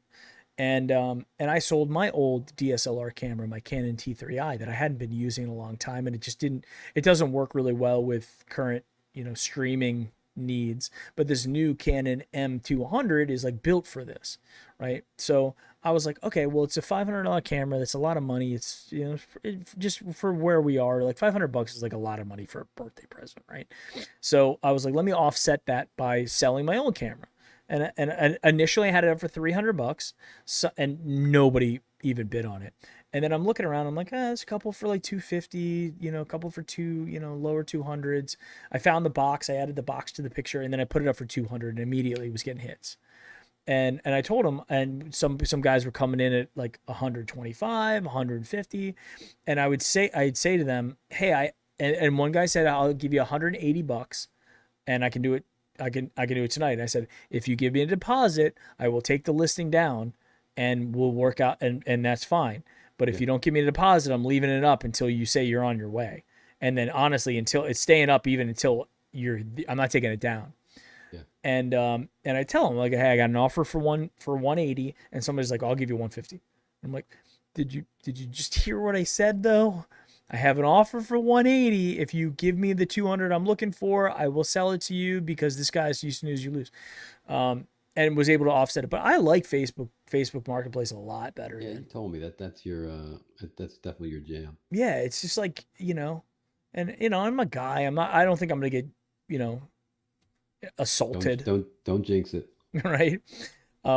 But usually it's pretty cool. I ended up buying another thing for my son from some girl on Facebook Marketplace, and I'm cool. I'm like, where do you want to meet? You want to meet at Best Buy? You want to meet at McDonald's? I don't care where you want to meet. I'm showing up with cash. As long as you got it, you get it. Whatever, we're good. Right. Off So we go. Hey, off we go. when you were talking about the watching old clips and what have you, you made me think of something, and I'm curious to see if anybody in the chat remembers this that would be around my age. But there was a game. I was probably, I don't know, 9, 10, 11-ish when it came out, and I'll never forget it. I think I still have it at my parents' house, but finding a VCR would probably be a difficult chore right now. But the game was called VCR Quarterback. So I don't know if anybody remembers that. Oh, I remember that. You remember that? So you had the board and the big football, and I think you had the cards or the dice or whatever. And I never played it. I saw it. It was one of the greatest. I'll be honest. If I could find that, and I could find a VCR in my parents' basement, I would play it tomorrow. The clips on that game. I mean, you're talking about, so Browns fan 77, he knows. Yeah, I remember that. Was it licensed? Because I feel like Dan Marino was on it. Yeah, it was. Yeah, I think so. It definitely was licensed because the videos were, I mean, it was like some priceless stuff. You're talking about Larry Zonka, John Riggins. Oh, so they might have remade it in the 80s then. They might have. Because I do remember old that school stuff. But so I always looked at it, I was like, I don't understand this, because like you play the VCR tape, the tape is the same every time.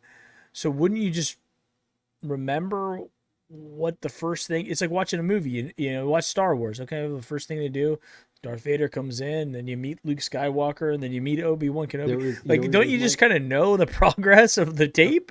Eventually, like way down the road, but there was so many clips on it that you literally, so you would play a game, and then when you stopped, you just left it where it was. Okay, and then you start up the next one. Yeah. Okay. So you had to play the game, I don't know, 10, 11, 12 times before you had to go all the ways back to the beginning. And I'll be honest with you. I mean, I remember going through the tape and then going back and playing it again, but like those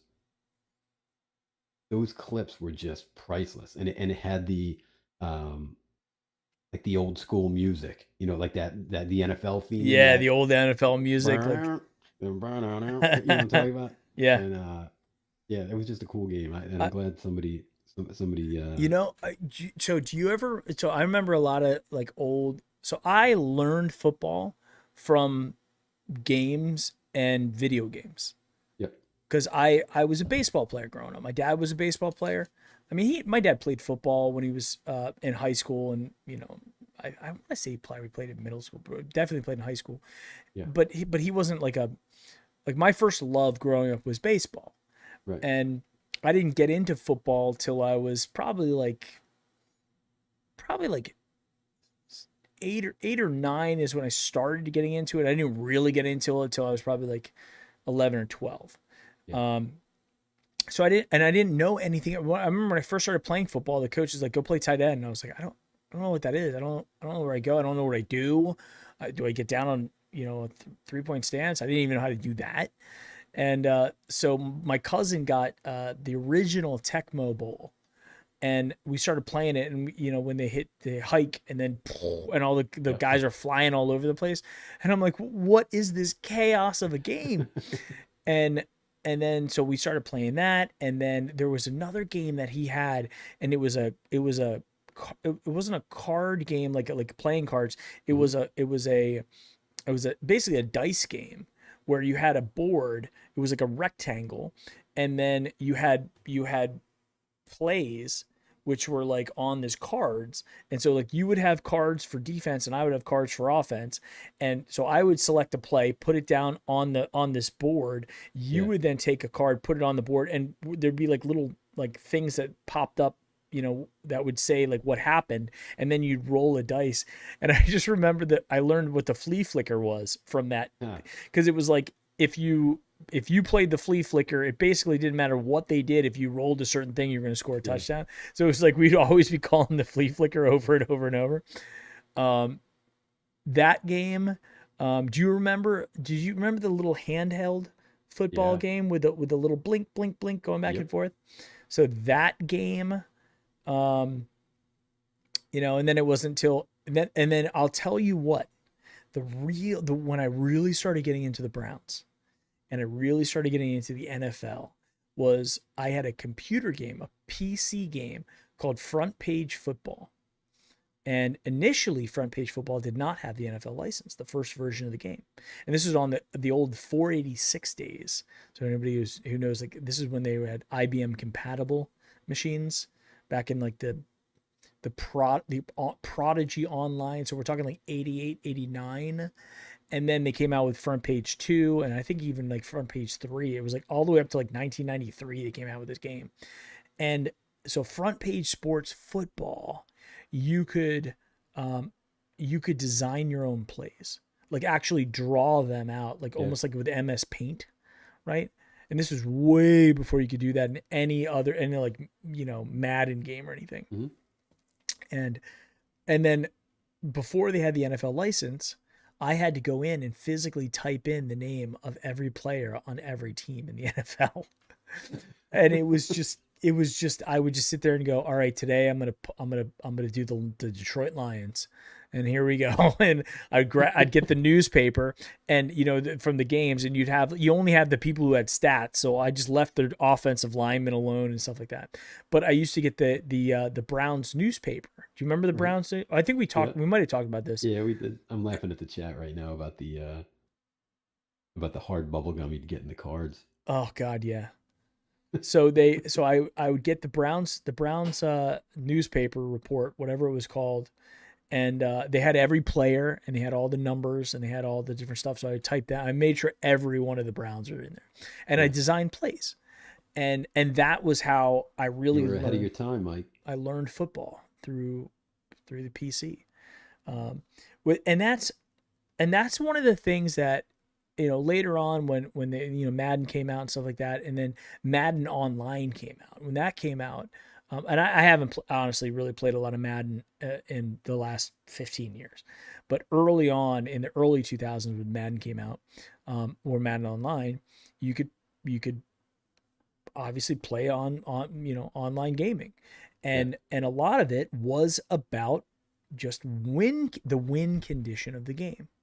And that's the thing that bothers me when I'm watching these teams, and I'm watching them going, if a kid who plays Madden has more instinct about how to physically win a football game because they are dead set on what the win condition is versus the glory of some play that you're going to call and look like a genius, Right. right?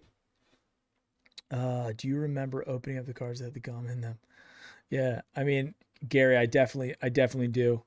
Or if you I remember I would, like, you'd open a pack or whatever, and you'd have, like, my dad used to buy us boxes of cards, and you'd open them and they'd have the gum in there, and then you'd put it away, and then like 2 weeks later you're like, oh, let me go look through that again, and then you might have left a piece of gum in there, and then you're trying to eat it, and you're, like they said, you're breaking teeth.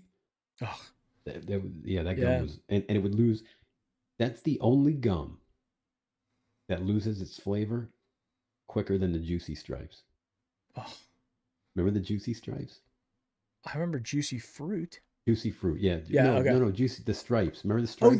there was the stripes one. That With was the like little- that was the the little lower giraffe. end. Yes, Yeah, like a little giraffe guy. that was the lower end. It was like the knockoff juicy fruit.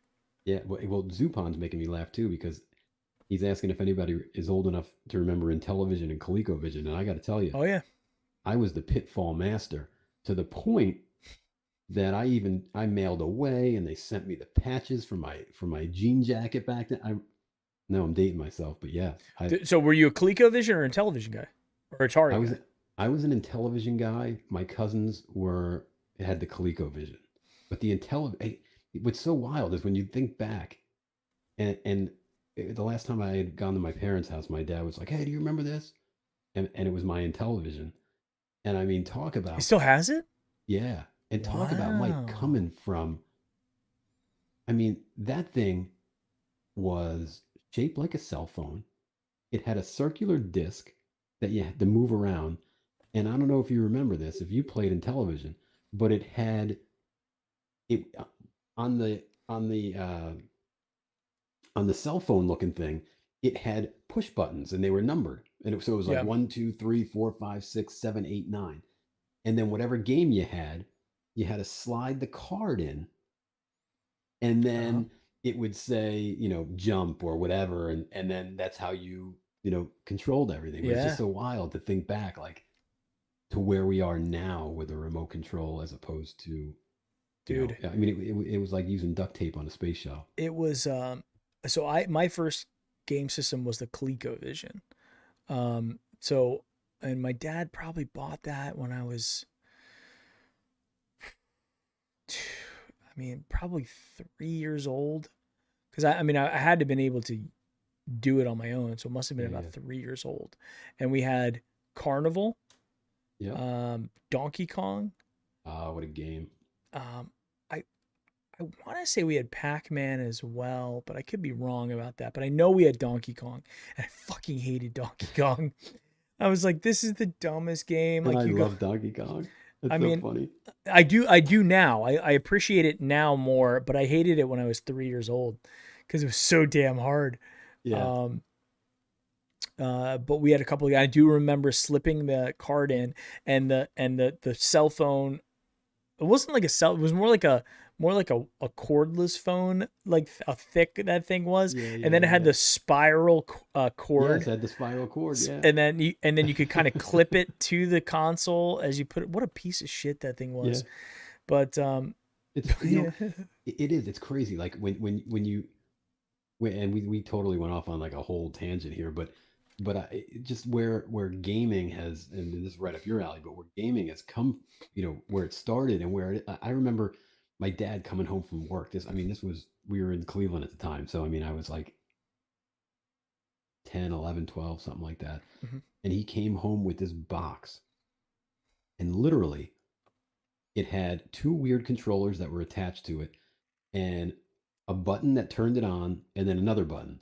And if you push the button to the left, it was almost like a version of Pong, like a Bobo version of Pong. And then if you push the button to the right, it was like a Bobo Space Invader. And like that was like the first video game system, if you will, that I ever had prior to like Intellivision.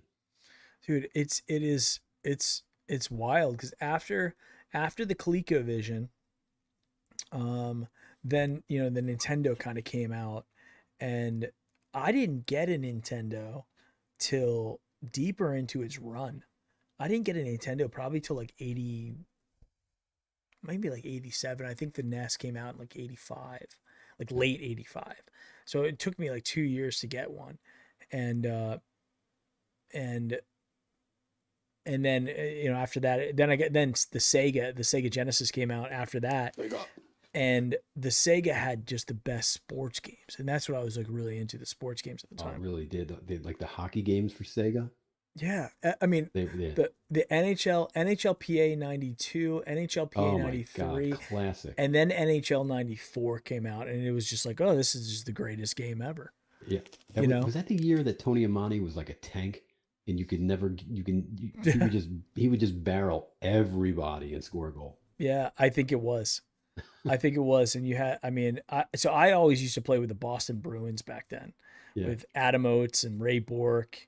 And Joey Juneau, Andy Moog in goal, and then my friends would come over and they'd play with the freaking Red Wings, or the Penguins, who were just dominant back then. Oh yeah, we had Lemieux and the Blackhawks.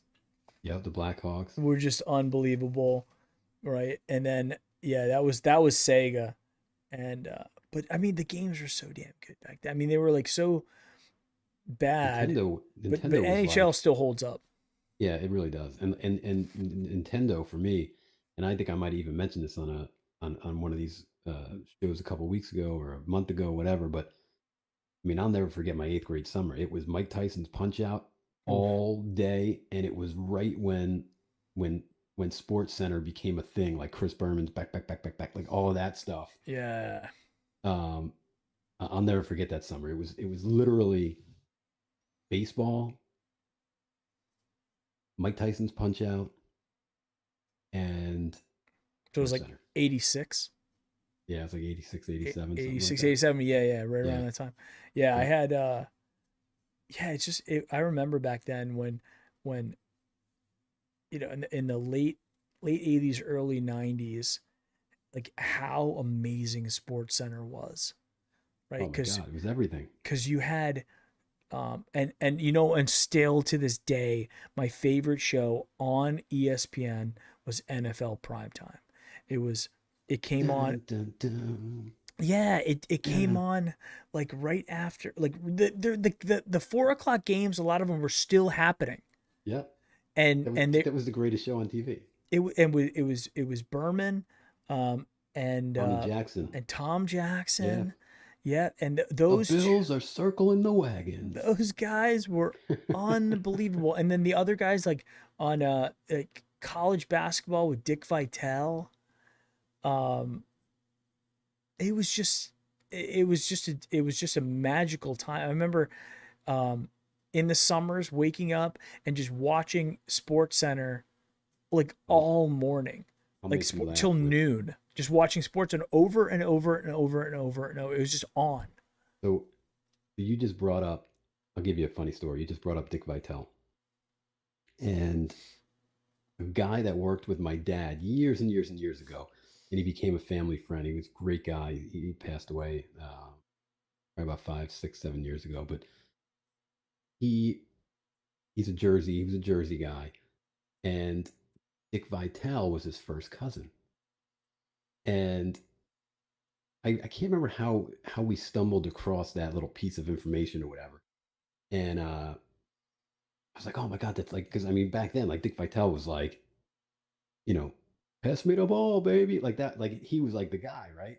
Yeah. And he was college basketball. He was the identity of college basketball. He really was. And I said to him, I'm like, wait a second. I'm like, why didn't you ever tell me that Dick Vitale was your first cousin? Like, are you kidding me? He's like, he drives me crazy. And I'm like, what do you mean he drives you crazy?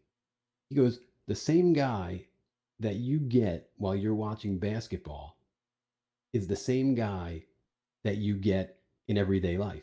He goes, we'd be at a picnic and he'd be like, hey, Johnny, pass me the potato salad, baby. He's like, he would just drive me nuts. He's like, that was just him. Like that wasn't a persona.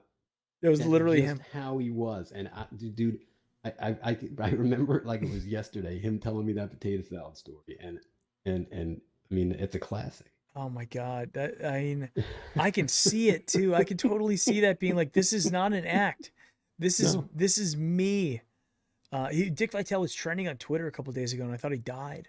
Oh my I God. was like, no.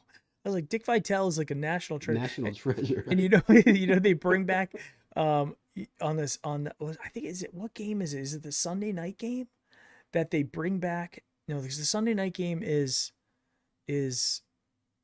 NBC, so it must be the Monday night football game. Yeah, Monday night, where they bring back Chris Berman to do his fastest 3 minutes or something. You see that Yeah. at halftime?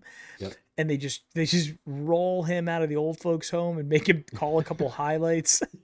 Like, but man, it's just like Mike, my kids barely even watching it, but if they Yeah. saw Chris Berman, it would almost be like like if I was a kid and like I don't know, like Walter Cronkite would come out or something like Right. that. I'd be like, who is this old geezer and why is he on my television? And they'd be like, don't disrespect Chris Berman. Exactly. Are you kidding me? Chris Berman was, I mean, because they've had so many douchebags on ESPN. He was the start of it. Many D bags. But he was like, he just Him seemed and- he just What seemed are like we- such a good guy. No, yeah. And remember Tom Meese? Oh Poor yeah. guy. I think he drowned in the He pool. died. Yeah, he died. He was like, he was the hockey Chris Berman, if you remember. Yeah, before like Yeah. Steve Levy took over Yes. and Yep. and Barry Melrose. Yep. They got I remember when he died and they were like, I remember sitting there and I thought because they were like, yeah, we have to announce something, and for some reason I thought it was Bob Lee. Bob Lee. Bob Or Lee. Levy. I was like, is Bob Lee? Yeah. I was like, oh no, it wasn't. But I do remember that guy. Yeah. And then Meese. somebody in chat was just saying, rest in peace, Stuart Scott. Yeah. I think Stuart Scott was a good guy too. It's like it was before ESPN got really annoying with the daytime, hot takes guys like Stephen A. Smith and Skip Bayless and those guys. And it's like they read off the teleprompter, they threw in a little bit of personality, and they were great. Even Rich Eisen was good back in the day. Dan Patrick was good back in the day. Back when they were just dedicated sports network. Yeah. Like Yeah. it was, I mean, and like for me, going back to when I was a kid and, I mean, like I said, of 8th grade onward, like through high school and even college, like ESPN was where you got your sports. Like there weren't Your any other television. type. Yeah. That's where you got it. Or your local newspaper, or your subscription to Sports Illustrated, where you got some news story from like a Yeah. month ago. Like you'd wait in the mail for the Cleveland Browns newspaper, Baseball Digest, Yep. and like your Sports Illustrated. Yeah, and if you're really hardcore, you'd get like Beckett, and Oh, you'd get the sporting news. Yeah. And you know what's funny too? Like you think back. I mean, I remember like grabbing the paper and like scouring the box scores. Like, man, wasn't Oh, yeah. life how simple of a time was it back then as opposed to all the social media and all the outlets and whatever? Like it was just it was It was pure. it was pure. It was, You know, it was a much simpler time. I loved the baseball box scores when I was a kid, because I was into baseball card collecting, and Yeah. there was a kid who collected a lot of baseball cards, and he always had like the most expensive cards, and Right. and I'm like, how did you know that these guys? How did you know who these guys were? Like, how did you know to get their rookie cards and hold on to them? And he told me, he said, I read the newspaper every day and I look to see who are the hot, younger players. And then I find who they are and I just get the rookie cards. And then I started doing that. And that kid, by the way, passed away from leukemia when he was 11 years old. And he was the kid that I was talking about when I was talking about my St. Jude video about, like, how I had an experience of a kid who passed away. Yeah. He was it was like not across he was across the street and one house down from me. Yeah. And he was 2 years older than me, played a lot of Nintendo together, Metroid with that kid. He had a big backyard, and we used to play rag ball. And rag ball was like, Yeah. it's just a, it was basically like a soft baseball that you could hit, and like you weren't going to break a window, right? And that kind of thing. And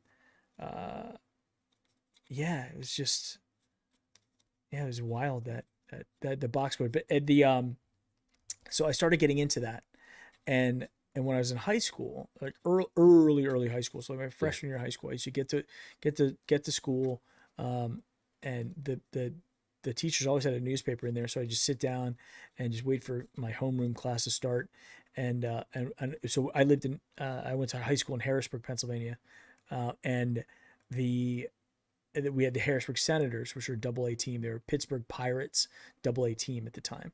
And I would sit there, and every day I had a notepad, and I would write down like all the players and how they performed in that game. And I kept my own stats, because the internet wasn't collecting stats for like minor league players or anything like that.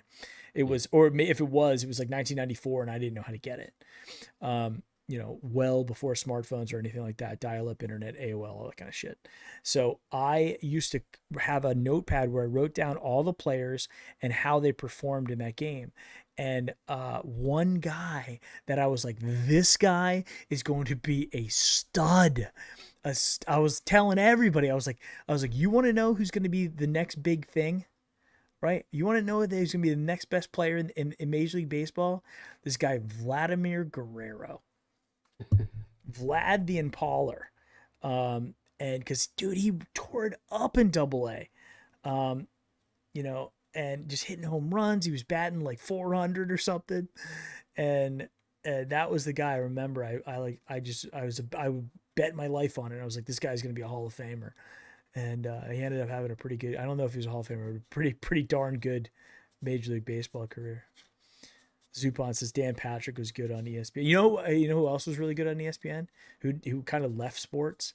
Who I loved watching was Craig Kilborn.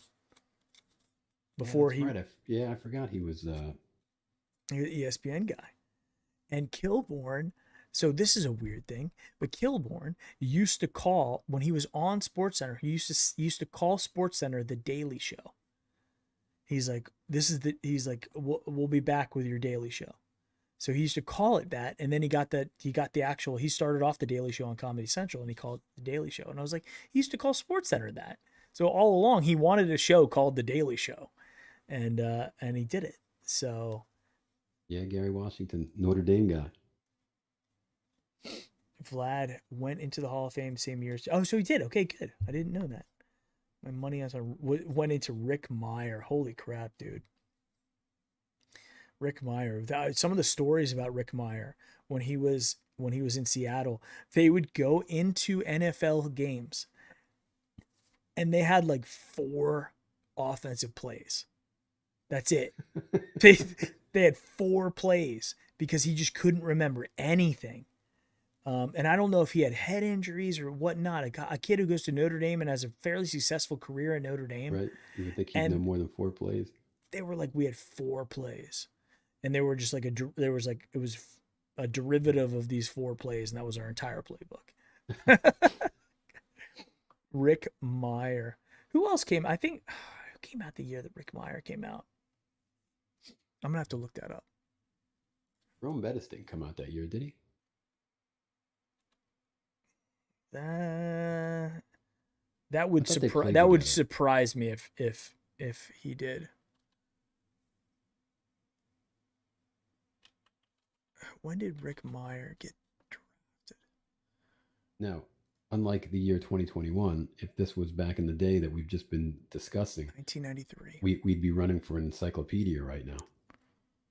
You're right, and they probably wouldn't have like the draft. It wouldn't be up to date. They wouldn't have the 1993 draft. It was Drew Bledsoe against Rick Meyer.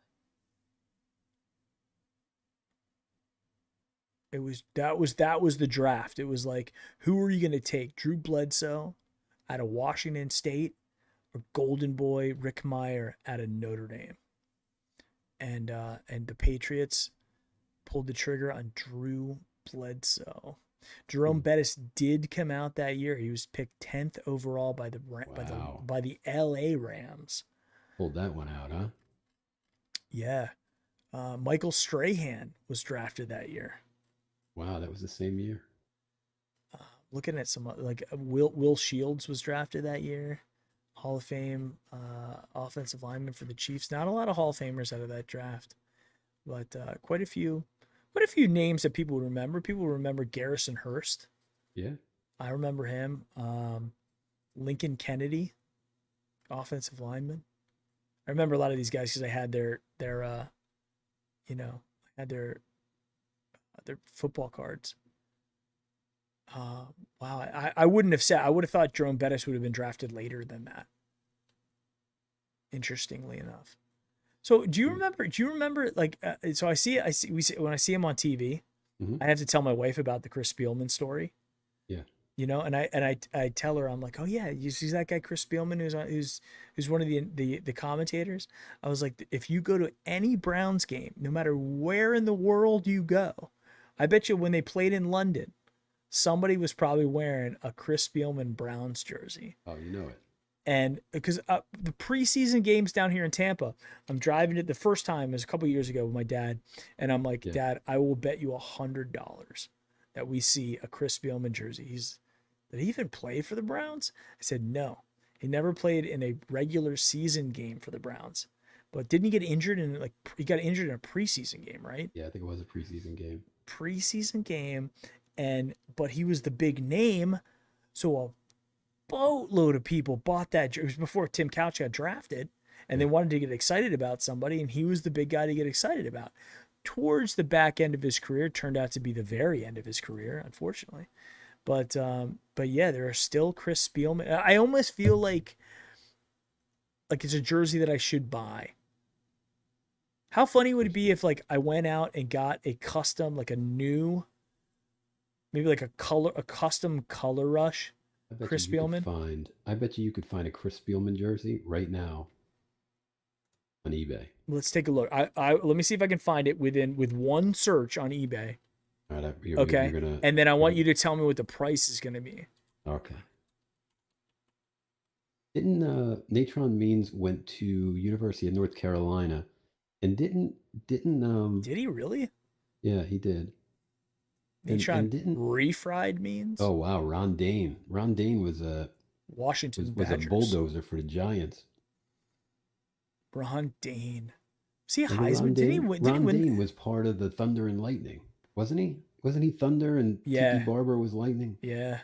Okay. All right. There are some. Yeah, I knew there were jerseys on there. Oh yeah, 100% there are. There are. First of all, do you remember what brand was Puma. Yes, it was Puma. It was Puma. Yeah. It was because it went from like Reebok.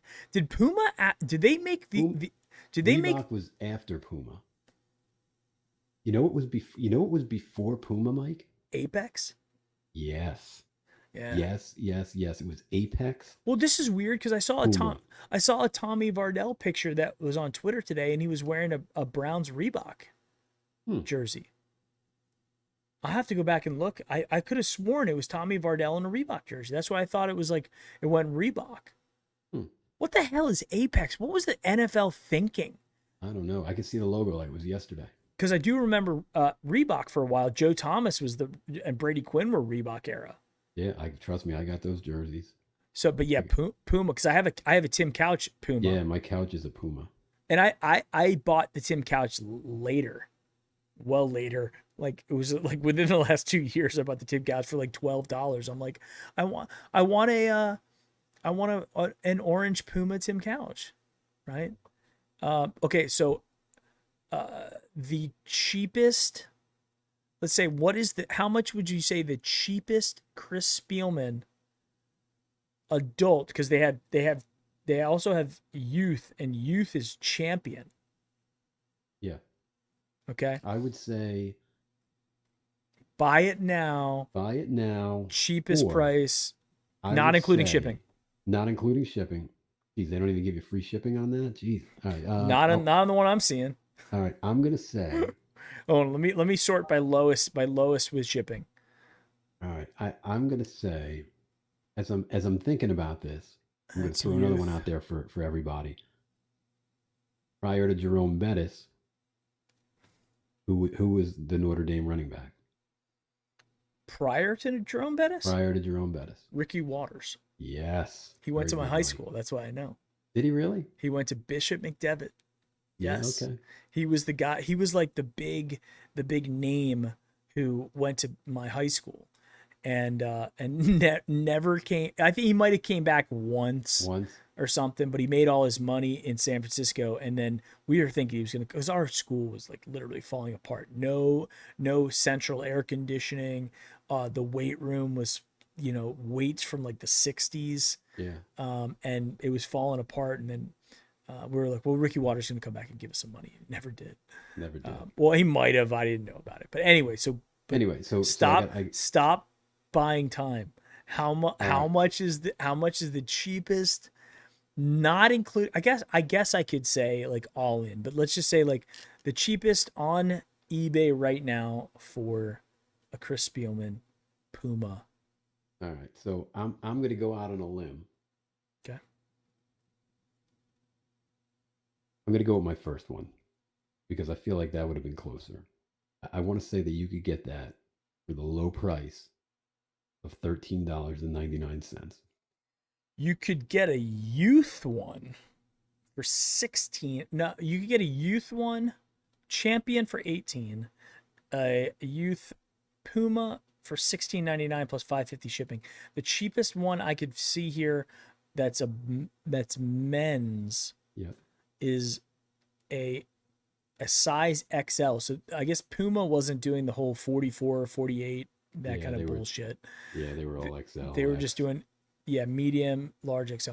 Yeah. $19.99 plus $6.50 to ship it. It doesn't cost $6.50 to ship that thing. They're just trying to make a little money on the back. To be honest, in Florida, it cost a shitload I shipped out those football cards to those guys. Yeah. Just the cards. It cost me $3 to ship each pack, just little thing of cards in an envelope. $3. So I told my dad, I go, stop shipping me stuff to send out to people when they win the giveaways, because it makes me go to the UPS store. I'm like, if you want to do a giveaway, just buy it on the internet and ship it. By the way, this would be a good time for me to quickly segment into thanking the guys that who help us out, Sabo Apparel and Homage. Also Tim Ali Realty, who I ended up giving Tim Ali the whole season for free because he paid me in the off season, and we weren't really doing a whole lot of shows. And so I gave William Ali the whole season, and Schlegel Law as well, who ponied up for the whole season, the Patreon business here.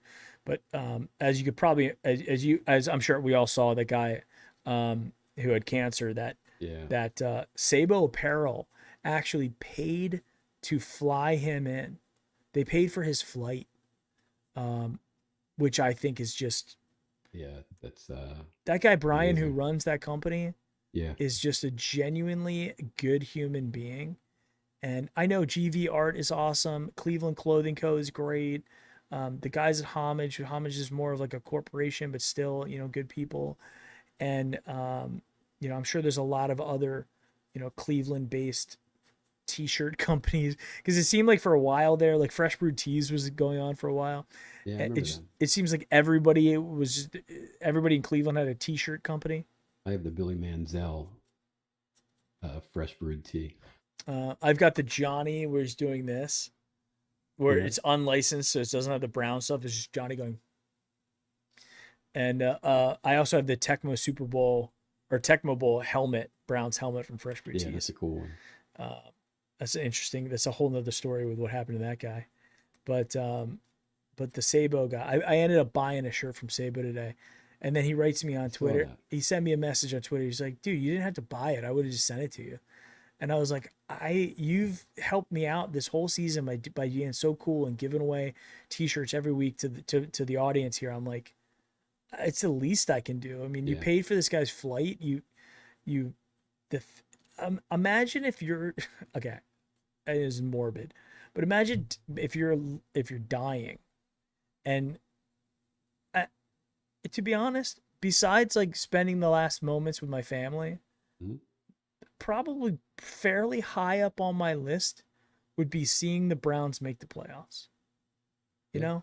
And to make that, it's almost like the Make-A-Wish Foundation for Yeah. adults. Yeah. It's like they made his wish come true. They really did. And then to meet Baker Mayfield and Yeah. Emily, and I just And think that's incredible. special. Yeah. Yeah, and it was really, the Sabo Apparel guys who did it, and they didn't do it, and Brian didn't do it to get publicity. Right. He just did it because he's a good freaking guy. Yeah. Who I saw, I don't know who it was who actually tweeted it out today that Yeah. It was Hayden Groves. yeah, and he Yeah. was even like, I don't mean to like embarrass the guy by doing this, but you guys should know that it came from Sabo Apparel, which Yeah. made me so proud and happy that they are in any way associated with this channel. Yeah. And really, they do a lot more for I think for us than we do for them at this point.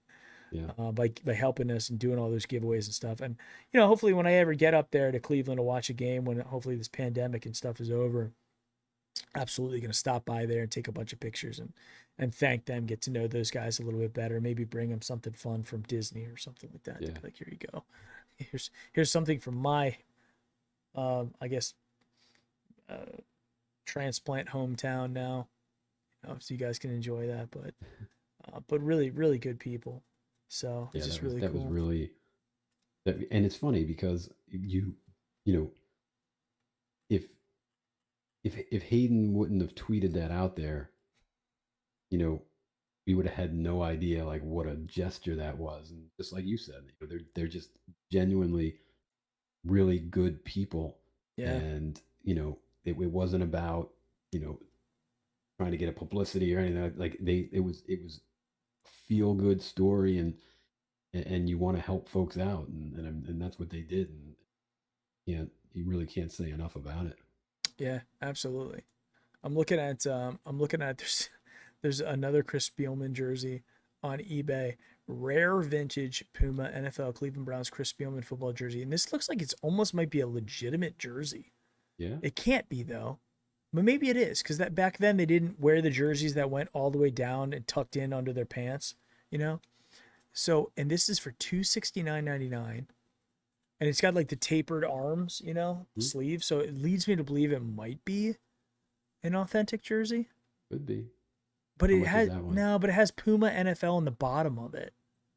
But it's $269.99. It doesn't say that no, men's size 48, so they wouldn't have done that if it was like an actual jersey. But 48 I think was large. Yeah. Or maybe 44 was large and 48 might have been extra large, 46 was large, 44 was medium. I don't know. It's been a while. But yeah, you got that for $269, and it's got that 1999 patch on the left side. I don't think my Tim Couch one has that 1999 patch. 19 years old, the Browns came back. It's absolutely wild. Yeah, but once I had that dream, I was like going down that rabbit hole of like, I want to own a piece of Cleveland Municipal Stadium for some reason. It's haunting my dreams. I told you I have the bottom of the seat, like the actual part you put your ass on. Yeah. And it I'll have to take a picture and send it to you, but there's still chewing gum underneath that seat. Yeah, I remember you telling me that. That's wild. I'd love to know what game. Just get a DNA tested. Right? I want to know what game that occurred. Was it a baseball game? Was it a playoff Browns game? Like, when did that piece of gum? But then again, there's multiple pieces under there. So, I mean, it could be like 3-4 pieces of history right there. Absolutely right. Zupan, Mike, I just got my shirt from Sabo. It's nice and comfortable. Yes, thanks, Zopan. Mail's been slow, says Max Nikolenko. Mike, you buying merch from when I was born in 1999. Zupan, I read the story. He knows he's dying, but seems to be upbeat. I want a piece too. Yeah, America's out. I want a piece of it. You could buy bricks. There's somebody selling bricks Yeah. of Municipal Stadium, and it's funny. I met a guy a long time ago. Like when I first got out of college, I was renting cars for Enterprise. One of my first jobs out of college, where I coincidentally met my wife and some of my best friends. We're all in the struggle together, renting cars for Enterprise.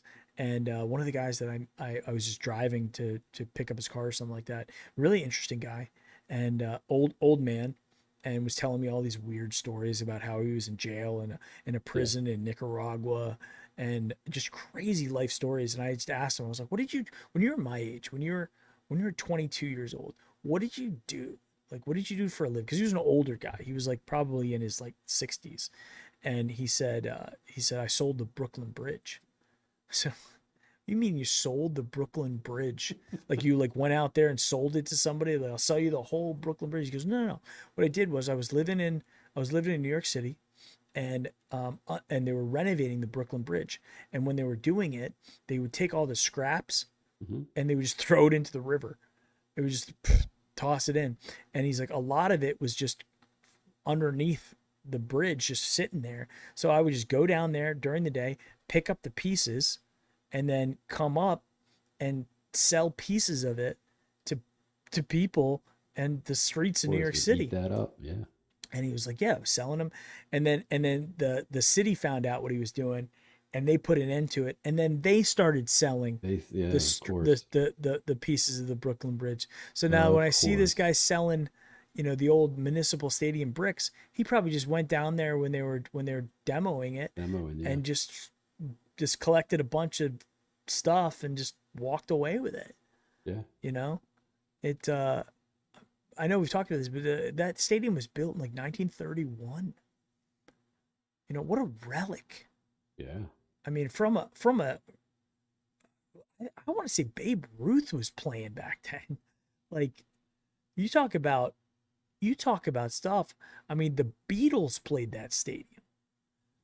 Those seats felt. I mean, there's history that is imbued in those seats. So I kind of, and for some reason, it keeps haunting my mind. Even though every time I've been in that stadium, I always sat in the upper deck. I never sat down below. I never had covered seating down below, and I never had obviously dog pound seating. No way. You couldn't get those seats unless unless they were terrible. And the Browns, when I was growing up, were never really terrible. They were maybe at worst they were like 7 and 9. Chris Spielman, look at it. I mean, I get it if you're like a Lions fan, like I get it, but as a Browns fan, and that's the other thing. Going back to the Darryl Ryder stuff, for that guy to not realize that there are still Browns fans who wear a Chris Spielman jersey to the stadium.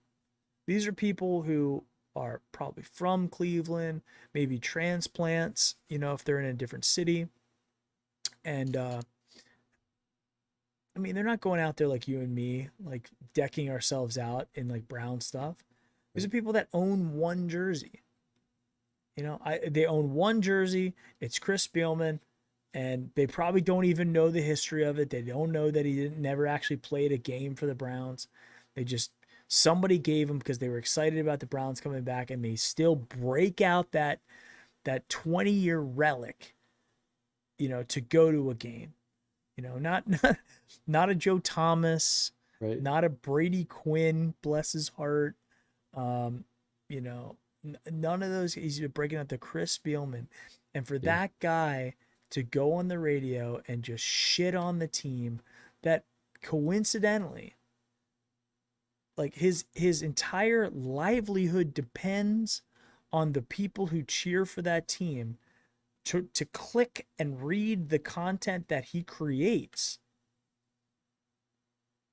We only got through 1:15 of this 1:49 that Roberto Shenanigans, who's actually a really good follow, you guys out there. If you guys are not following Roberto Shenanigans, he's a good one. He's just at Rob_shenanigans on Brown's Twitter. So many interesting people I've met through Brown's Twitter. I'm actually doing I got invited on a podcast tomorrow. Nice. Are you a fan of the Browns Blitz? Why does that sound familiar? Rod Bloom. Yeah. Bluhm.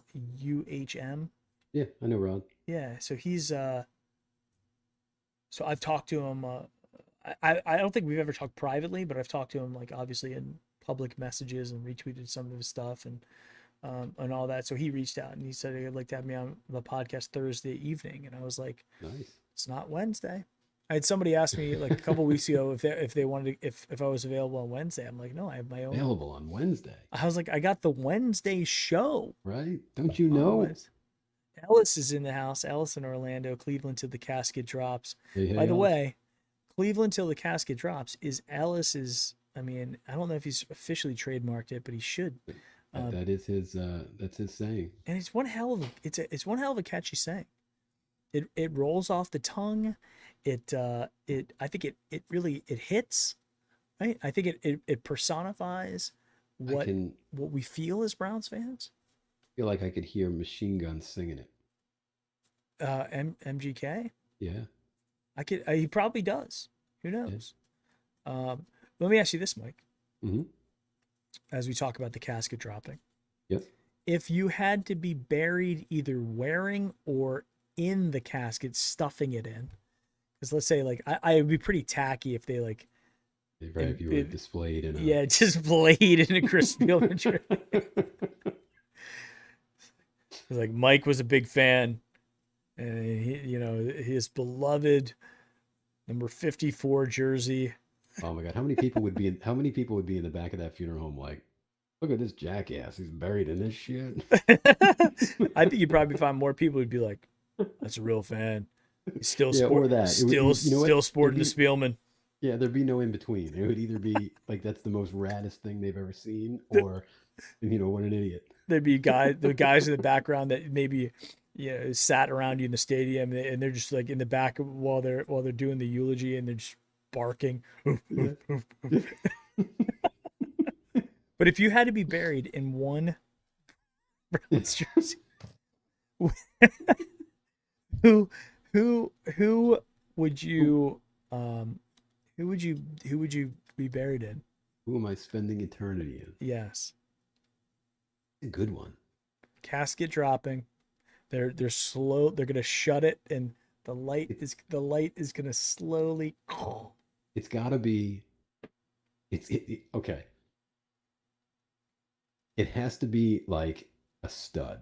Like you're not getting lowered in like a Phil Taylor jersey. You know what I mean? Like it's got to be no disrespect to Uncle Phil. Yeah, if he's listening, no disrespect, but like a Kelly Holcomb. Right. Yeah, no Kelly Holcomb. Again, no disrespect. No disrespect. Right. Took us to the playoffs. So I would probably say, well, let's do this. Who do you think that I have the guy in mind? Yeah. If I was guessing, I'd say probably you would be buried in a Joe Thomas. All right, so you say Joe Thomas. What about the chat? What do you guys think?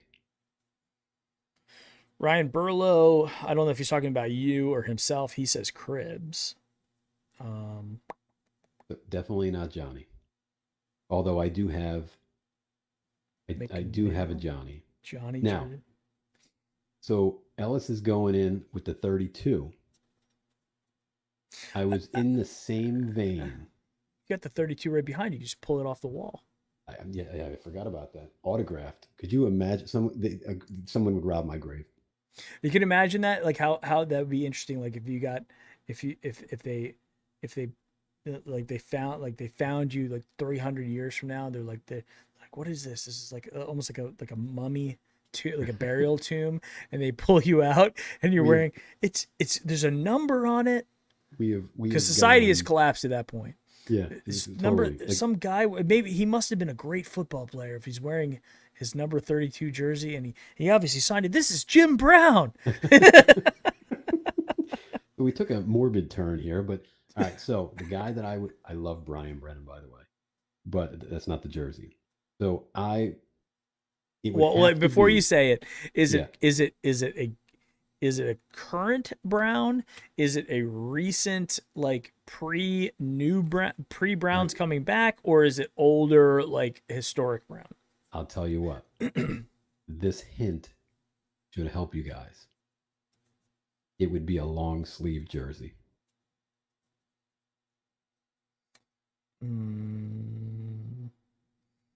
Well, long sleeve jersey, and it would have to be custom because they're not making those long. They're only making Jim Brown long sleeve. And it's the obvious one. Autogram. Yes.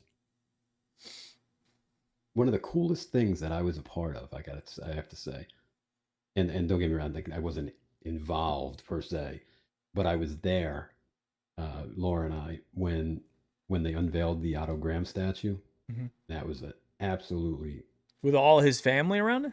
all his family was fabulous. His son gave a speech. They all look like him too. That's the Oh my weird God, thing. his son, it's uncanny, isn't it? Yeah, I mean, they are like, it's they're clones. it's like looking at him. Yeah, I mean, not that I saw a young Otto in person. Well, we've seen pictures though. But in pictures, yeah, I mean, it's like a spitting image. But yeah, I mean, that was an amazing day because you had, the Graham family was there, and A big family too. Yeah, they're Jim all there. Brown was there, Bernie was there, Dorsey was there. Obviously, the Haslam's were there, but that was pretty What cool. what Like, are I all mean, the statues they have outside of First Energy? Is it just Otto Graham and Jim Brown? Otto and Jim? That's it. I don't think there's one on the other side. I think it's just Otto on the far end zone, and then Jim Brown's in the dog pound. Yeah, I mean, if we win a Super Bowl, you better believe that was like the big thing. Like, how's there not a Paul Brown statue? The Bengals thing. It's like, Yeah, I know. it's. But was that? But I mean, wasn't that more of a? I mean, that's freaking Modell again. Yeah, but to be honest, I mean, if you really look at it, it was almost like, like Jerry Jones, firing, you're right. Tom Landry. It was like, it was kind of his time. Again, I've done a lot of research on historical Browns for, hey, Mary's here, for the hype videos that I make. And so one of the reasons why it takes me so damn long to make them sometimes because I start watching them and I just keep watching them because I'm just interested and entertained by them. And they were taught, one of them was just the history of Paul Brown. And they talk about how it was actually the players who were like, he was trying to play 1950s, 1940, 1950s, early 1950s football in like, the 60s. And they're like, we don't want to play this style of football anymore. We don't want to be drilled like like we're in World War II. And that was what Paul Brown was.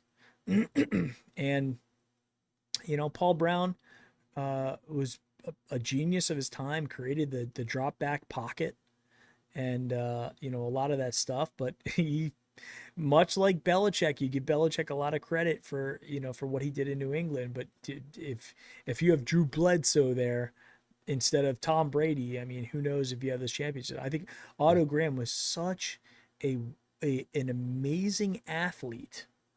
Absolutely. It was just an amazing, but no disrespect to Paul Brown, right? But I think if they were going to make another statue in Cleveland, in front of that stadium, I think, there's only two guys I think it could be. Because, as good as Joe Thomas was, I don't think he's statue worthy. He didn't have the championship. No. I think he didn't really have wins.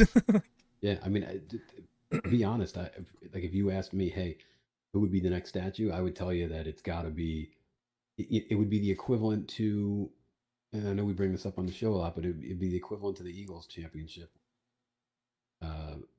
Nick Foles? When they put up the Peterson statue with, and I think Nick Foles was in it too, or what? I think so. Point being is, I think when we finally get over the hump and get a championship, whoever, if that's Stefanski and Baker that lead us there, I think you may see a dual uh,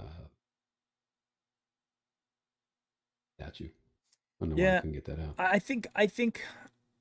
I think statues in front of stadiums are so rare. Yeah, Like Michael Jordan has a statue. Like I think Kobe Bryant, if he doesn't have one, he will, right? yep. Like Dan Marino has a statue. You know what the best statue in the world is, though? Nothing was as The great. Rocky statue? Yes, because for years the Rocky statue was outside the Spectrum out here. Yeah. So, yeah, I mean, it was like right there. Like that was, and now it's back on on the art museum steps. But Is it back there? Yeah, because yeah, when I was a kid, it was on the Spectrum, yep, and on the then Spectrum. and then they just like put it away for a long time. Like it Yeah, wasn't when it they did wasn't all displayed the publicly. yeah when they built the first Union Center, whatever the hell it's called now. Yeah. Yeah, they sort of put it away, and then it went over to the art museum again, where it is now. But yeah, Yeah, I remember the first time I saw it, I was like, that is the you were coolest. you were in awe, right? Yeah, I was like, that's it. I know. Like It's you could see him throwing the helmet off it. Yeah, it was so my company we did this exercise, like this kind of team building exercise where it was like, because my team in the South is like very spread out throughout the United States, Central America, and South America. So Brazilians, Mexico, Florida, Atlanta, you know, Dallas, like all over the place. And people were like, Yeah, all right, tell us about something about where you're born, where you're born, the culture of that. And I was like, I was born in Kansas, but I only lived there for a month before my parents moved to Pennsylvania. So although I was physically born in Kansas, I right. don't call Kansas my home. I grew up in central Pennsylvania. And I told the story. I'm like, look, central Pennsylvania, even though it wasn't Philadelphia. Philadelphia is still like, we consider that really the capital of Pennsylvania, even though it's technically Harrisburg. Philadelphia is like it's the historic capital of Pennsylvania, even the capital of the United States for a little while. Yeah, And I told that, I was like, the one thing that when you go to Philadelphia, you have to do two things. You have to, number one, you got to go to Pat's. You don't go to oh, Geno's. You go to Pat's. You only go to Geno's if you're like, I've gone to Pat's 1,000 times and now I'm going to go to Geno's. yeah. I was never a Um, Gino guy either. no, I ate at Geno's one time and instantly regretted it. I'm like, Yeah, why I did I hated it. just not go to It's Pat's? always Pat's, or for a while it was Jim Steaks on South Street. I've never been to Jim's. Yeah, Jim's was good. I don't know if that's still the be all end all like it was. This is years ago when we gig out there. Yeah, it was every time I went into Philadelphia, because I had friends who lived in Philadelphia. And interestingly enough, I worked for a company. We used to have meetings in Philadelphia, and every time I'd fly in, I'd go to Pat's, I'd get a cheesesteak, and then go on my merry way. Yeah, But you go to Pat's, so I tell these guys, these are people from Brazil, and they'll probably never go to Pennsylvania. But I was like, if you ever go to Pennsylvania, you go to Pat's and you get a cheesesteak right off the Bennington airplane. Passy. Yeah, right off the airplane. If you're so inclined, you might stop at the birthday bar and get a drink at the old birthday bar that's right down there as well. And then you go to the Rocky statue if you can Yeah, find it, wherever the hell it is. This one, I didn't know they put it back in at the art museum. yeah. That's interesting. But yeah, you're right. I think that is probably the greatest statue It really is. in In like all sport. of sports, and it's Yeah, it's fiction. It's like, it's not Muhammad Ali, who, like, it would make sense if it was Muhammad Ali, but it's Rocky because they made the damn statue about Rocky. But I think right, and I'm not saying erect to the statue today, mhm, but I am telling you that right now the storybook is being written about Baker Mayfield, and if the man leads us to a championship, and can keep his nose clean, yeah. you know, stay away from I know where you're going. I know where you're going. stay away from franchise restaurants, And we're not talking about Perkins. right? Just keep keep that home cooking, right? and does it right, I think you could say, Ryan Burlow says you said it wrecked. Yeah. I think you could see on the other side of that stadium, you could see a Baker Mayfield there potentially. Yeah. You could see a Nick Chubb there potentially.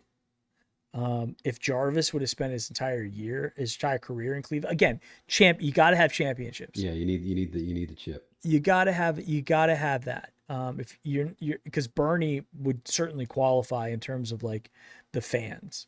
You know I don't think anybody would even object to even if they had a Bernie statue now.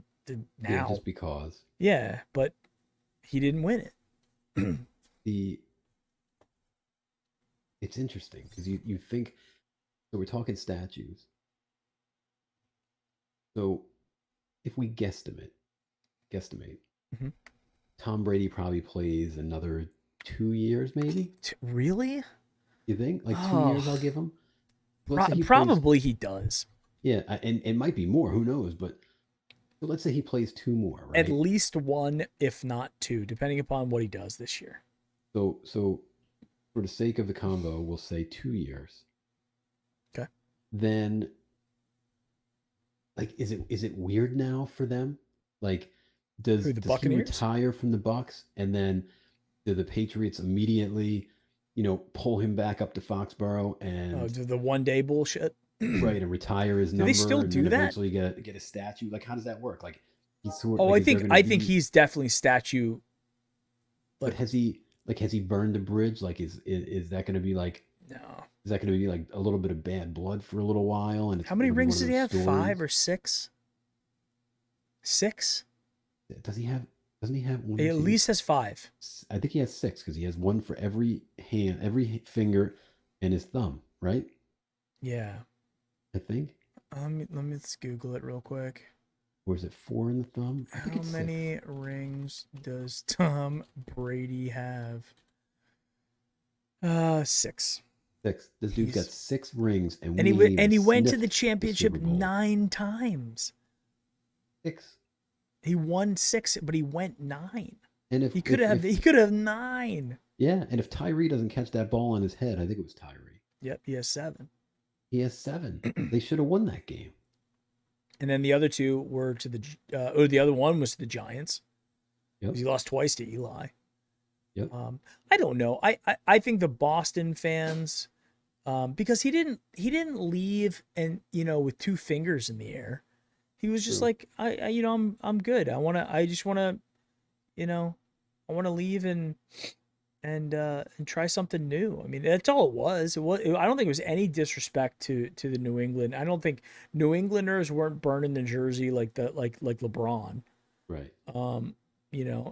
I think too. I think another thing too. Does Joe Montana deserve a statue in San Francisco? He's got to have one though. That's what I thought too. Like you'd think that does Joe Montana? I think he has to. I think there's a statue out there of the catch, but I guess they would have had to move all that. It says the Joe Montana statue is part of the catch art installation located inside the stadium. So the new one then. And it's him going like this. So I guess there is a Joe Montana statue. It's not an outside the stadium structure. Yeah. I wonder if they had an outside one at Candlestick before they moved. Well, there was one in 2013 that was, I think it's the same one. I think they just moved it in. Yeah. So, in 2013, a suspect was arrested for allegedly tearing face mask off 49ers Joe Montana statue. Wait, who does this? What an a-hole. So I guess Joe Montana. If Joe Montana gets one, then Tom Brady gets one. Oh yeah, I mean his should be like in solid gold, just at the 50-yard line, just like the old Yankee Stadium in play. Yeah, the monument.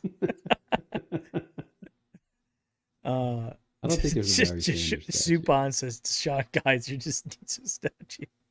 What did he say? Deshaun Kaiser needs a statue. Oh my God! You know what? Deshaun Kaiser's parents are probably when Oh, it's they're all immortalized. when it's all said and done, his parents will be more so remembered than he will, just because of that great video of that dude playing air guitar right in front of him. Remember that? Dude, that thing You, with you his remember face. that? Yes, Oh my! absolutely. I just tweeted it not too long ago. Um, His mother looking at him with such disgust. That dude was probably like, and it was like right after an interception too. yes, It was like an interception occurred. yeah, I think that that was great. Gary's asking, is there a Barry Sanders one? I don't think so. It looks like there might be one in Oklahoma. Yeah, probably there. Um, I don't think at the Lions though. where like That's another franchise that's never been to the Super Bowl. I think this. What did they used to play? They used to play in The this Pontiac Silverdome. the Silverdome. I What remember. I what remember. event? Oh, go ahead. Oh no, I was just gonna say to you, what was the biggest event at the Pontiac Silverdome? Oh, what would be a big event in the Pontiac Silverdome? Somebody in the chat has to know this. I don't know. I think it was like 93,000 people or something like that. Oh, wow. In the Pontiacs, the Super Bowl one year, maybe? WrestleMania. Oh, you're right. Yes, you're right. I believe it was when Hulk gave Andre the Giant the big leg. You're right, dude. You're right. Yeah. I should have known that. I actually remember seeing that on every once in a while I'll go down a rabbit hole on YouTube of old WWF stuff. You want to laugh? Me and my brothers we're in two documentaries. One for WrestleMania and one for I can't remember. It's one of the superstar. It might be Bret Michaels, but we were at WrestleMania in when it was in Philadelphia back. I don't even remember, late '90s maybe. And yeah, we're right there. Right, we were like sixth row or something like that. My brothers were actually more on it than me, like making faces at the camera, and that's pretty cool. Wow, that's amazing. Yeah. I never watched a WrestleMania live, even during the prime time of it, but I do remember renting the videos from the video store of the old WrestleManias, and as soon as they came out, we'd watch them because my parents were cheap and they would never buy pay-per-views ever. Right. And I never watched, but you know what I did watch live? I watched the first Royal Rumble. Oh. Live. Do you know who won the first Royal Rumble? Oh my God, you're going back some time. He's not a tier 1 star. It was probably like somebody like the Brooklyn Brawler. Somebody like that, yes. Give me another hint. This won't probably help you, but he's from Northern Virginia. And the reason I know that is because when we were in college, like when we were like sophomores in college, we used to hang out with his daughter. Oh my God. And go over to his house. But I think he had passed away at that time. I could be wrong. But I definitely remember his daughter. Yeah, and what's we were his all trying to hook up with her just so we could say Oh we my did. God. But What's the initials? You'll know it if I give you the initials. Just tell me. It was Big John Studd. Somebody called it. Gary Washington, Big John Studd. Big John Studd. Remember him? He used to get in the ring. He would step right over the rope. Like, Yeah. Can you imagine being that tall? No. Funny story. My brother's friend. Well, my brother worked in the wrestling business years ago, and has a friend that represented a lot of the guys or whatever. And one of the funniest things ever that has occurred in my life is me and my cousins were out. I don't know where we were, screwing around, whatever, driving range or something like that. I don't know. And we came back home, and I walk into my aunt and uncle's kitchen, and there's my uncle having a cup of coffee with Greg the Hammer Valentine.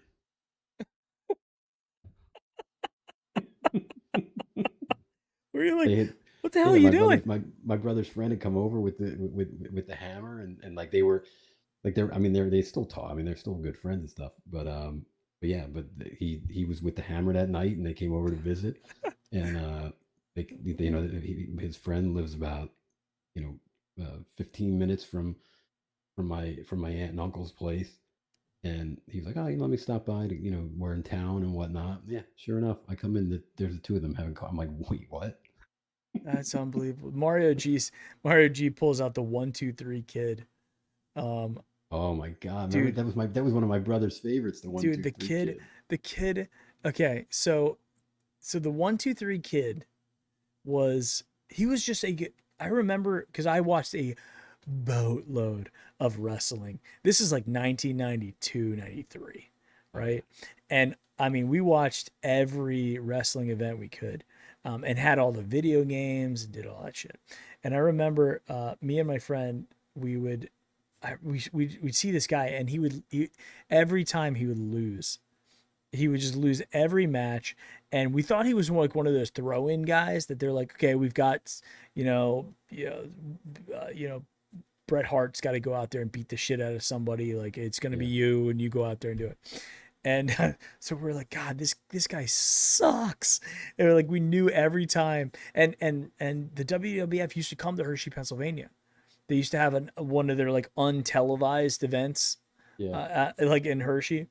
Yep. And we saw, and so he went by the kid, and then it was like the 1-2-3 kid, and then he became X-Pac.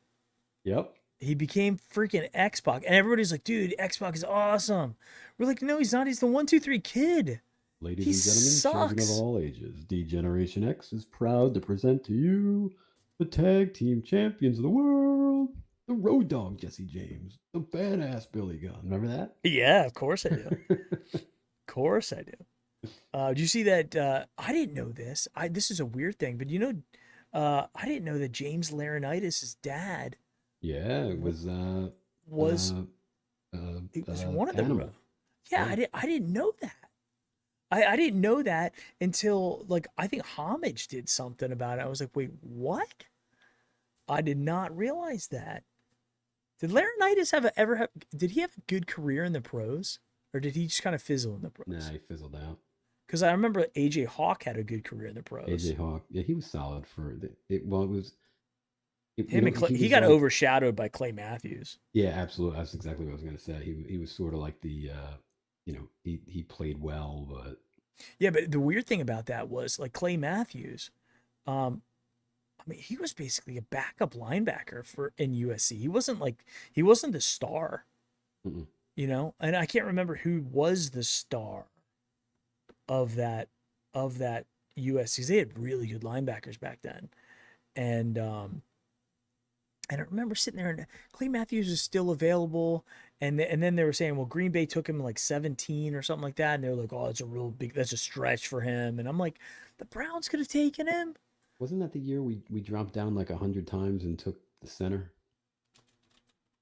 Clay Matthews. Who did we take as the center? Wasn't that it? He was drafted 26th in 2009. In 2009 draft, we selected Alex Mack. You're right. Yeah, that's it. Yeah. So I'll never forget that draft because we used to have a draft party. That was back when the draft was on Saturday. And my buddy's dad was like, "Oh, the Browns are on the clock," and then they trade the pick, and then they'd get back on the clock, and he'd get all excited for me, and then they trade the pick. I'll never forget that year. Yeah, I want to say, was that Mike Pettin? No, 2009 would have been Romeo. I don't know who Alex Mack was. Well, it was 2009. It was Romeo, definitely, and Romeo got fired, I think, that year. So it would have been, who was right after Romeo? Chud? No. God, there's so many of them. That Shermer? Was it Shermer? No. Shermer was 2011. Shermer, Browns, maybe. I mean, there were so many one and dones. Mangini.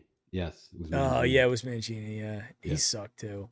Yeah, you're right. I was thinking it was Pettin. Pettin and Mangini were very similar in my mind. But yeah, it was Alex. So we could have drafted that year. We could have drafted And I can't wait for the draft this year. You and me are gonna have a lot of fun with that with the dartboard. Oh yeah, that's right. Right. We're gonna do a virtual draft board, right? A dartboard where It's gonna we be. have all the players that could be drafted, and we're just and within a certain round. So we're not gonna have Yeah. like somebody who's like undrafted. We're gonna take him in the first round. It'll be like, who are the guys that we think we could take in this position, and randomize it. Yeah. But you've got.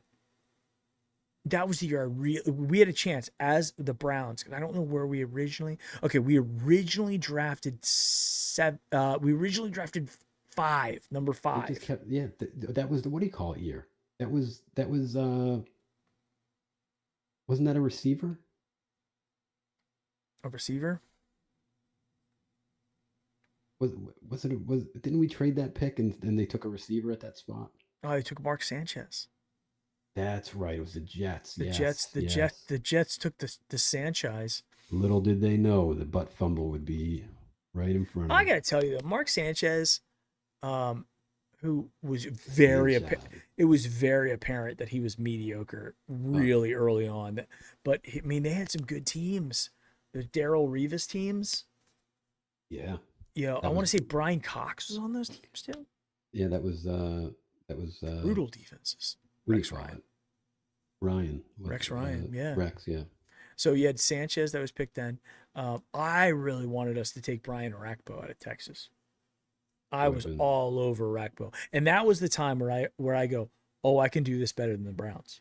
Right. I was like, I can, because this is when I was deep into like the Bernie's Insiders forum. Yeah. You know, I was really deep into it and high post count there. Was arguing. I'm like, we got to draft fucking Brian Orakpo. We need a linebacker. This guy's going to be a stud. Ended up being a stud. Dude, Brian Orakpo, 4 Pro Bowls. Finished he just retired in 2018. Wow. He had 1 career interception. But yeah, no, Brian Orakpo was a beast. But that year we could have taken B.J. Raji was a defensive tackle. Very solid. Malcolm Jennings out of Ohio State. This is back when we were just deathly afraid to take anybody from Ohio State. Yep. Brian Cushing, he was the guy. Brian Cushing was the USC linebacker who was like the big one, and it ended up turning out to be Clay Matthews was the big guy. Jeremy Maclin was drafted. Is Maclin still playing? No, he went to the Eagles and then 2017 finished in the Raiders. Finished with the Raiders. Finished in Baltimore actually.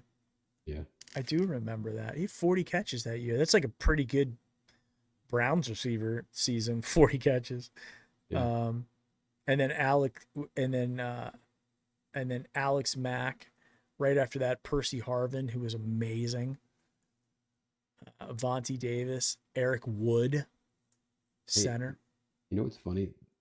Not to go like 100 steps backwards, but didn't you find it really funny when you watched that video of the police that he was drag racing in a Jeep Cherokee? Yeah, I did find that interesting. That red. I meant to. We got sidetracked. What is it? What does Jedrick drive? I feel like Jedrick drives something flashy. Yeah, I think he has something flashy. He's got to have like a Maserati or something. Yeah, but I just thought that was so funny, like, because you forget for a second what he was pulled over for, and then you're like, wait a second, why are you in a Jeep Cherokee, bro? He was drag racing in that Cherokee, and I don't know, it could be souped up. I don't know, but no, it wasn't even like a Grand Cherokee. No, it was sort of it's like a regular Cherokee. And he's got some really nice. He's on that. He's on that $1 million contract though. $1 million Jeep Cherokee money. He's not 10th pick overall money. He might get it in his next contract. We won't get that kind of money in his next contract. He'll get good money. You know who another guy was drafted in that year, in 2009? Another guy who went to my high school, same high school in Harrisburg, Pennsylvania. running back for the Eagles, Shady McCoy. Yeah. So we had Ricky Waters, and then much later after I was gone, LaShawn McCoy. Yeah. Same high school. LaShawn, I believe, is still playing. Hey, He's playing for Tampa. He's got 10 rushing attempts this year. He's technically playing. He had 101 rushing attempts last year for Kansas City. The chat was just talking about. I couldn't even believe it. I looked at the time and I'm like, man, we're putting in the work tonight.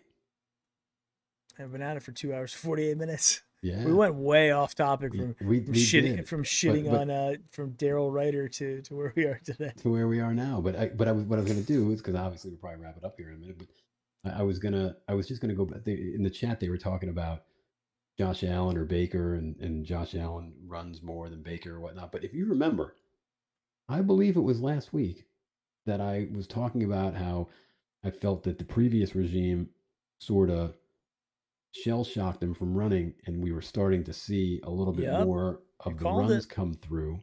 And sure enough, You last did week, call that. yeah. So That's the kind of I insight think, you get on the Wednesday show. yeah, right, Mike. So I think we're going to see more of that. I think he's getting comfortable, and now you're seeing him. You're seeing him using his wheels, and that one run was beautiful. I'm wondering, and I'm a bit curious. Gary Washington says, look up the SRT Jeep Cherokee. Oh, I'm doing So it now. that might Is that what be that might be the racing Jeep Cherokee. Is that what he had? He's got to have that. He's not getting like some pedestrian, Oh mommy. my God, 70 grand, That's what he's got. 69.1 MSRP. Who would spend $70,000 for? I could see it for like a souped up Wrangler, but Yeah, a Jeep Cherokee. the Jeep. Yeah, no. I mean, No, I couldn't even imagine. One of you my get a vehicles Corvette. one of my vehicles is a Jeep Cherokee, and I hate that car. I grew up with Jeep Cherokees. I mean, a lot of people I knew had Jeep Cherokees growing up. They're good back then. Yeah, they were. The boxy Tanks. ones, Yeah. They were like one of the first SUVs. Oh, these guys are talking about the new Ford Bronco. Trust me, it's on my radar. I pre-ordered the Cybertruck, Tesla Yeah. Cybertruck. I'm in line for it. Oh my goodness. And I like the Bronco though. I like the Yeah, the Hummer. Bronco. I like the Hummer too. Yeah, The new electric Hummer. yeah. That Ford Bronco, man, it takes me back. Is it 2 doors? They have a 4-door model too. Do they? Yeah. Well, I have a Ford Explorer, like one of the it's a 2013. Yeah, 2013. It's the same. I think they might have just changed the body style of the Ford Yeah. Explorer. It was the same one for like 7 years, and it's a 2013. So it's like 7-year-old car. It has less than 60,000 miles on it. Yeah, and it's banging.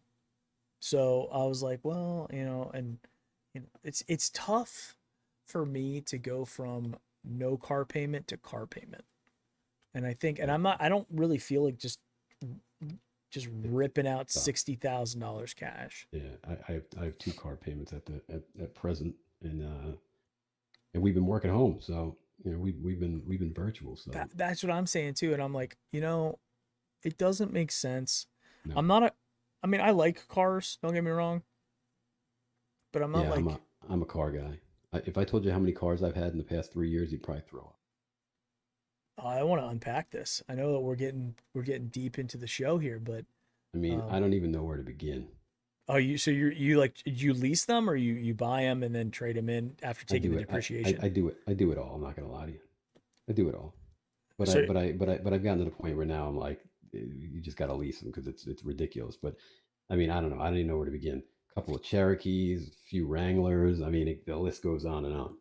I had a Wrangler. It was one of my favorite cars. I like it, but it's Ever. noisy and you pay so It's much. rugged.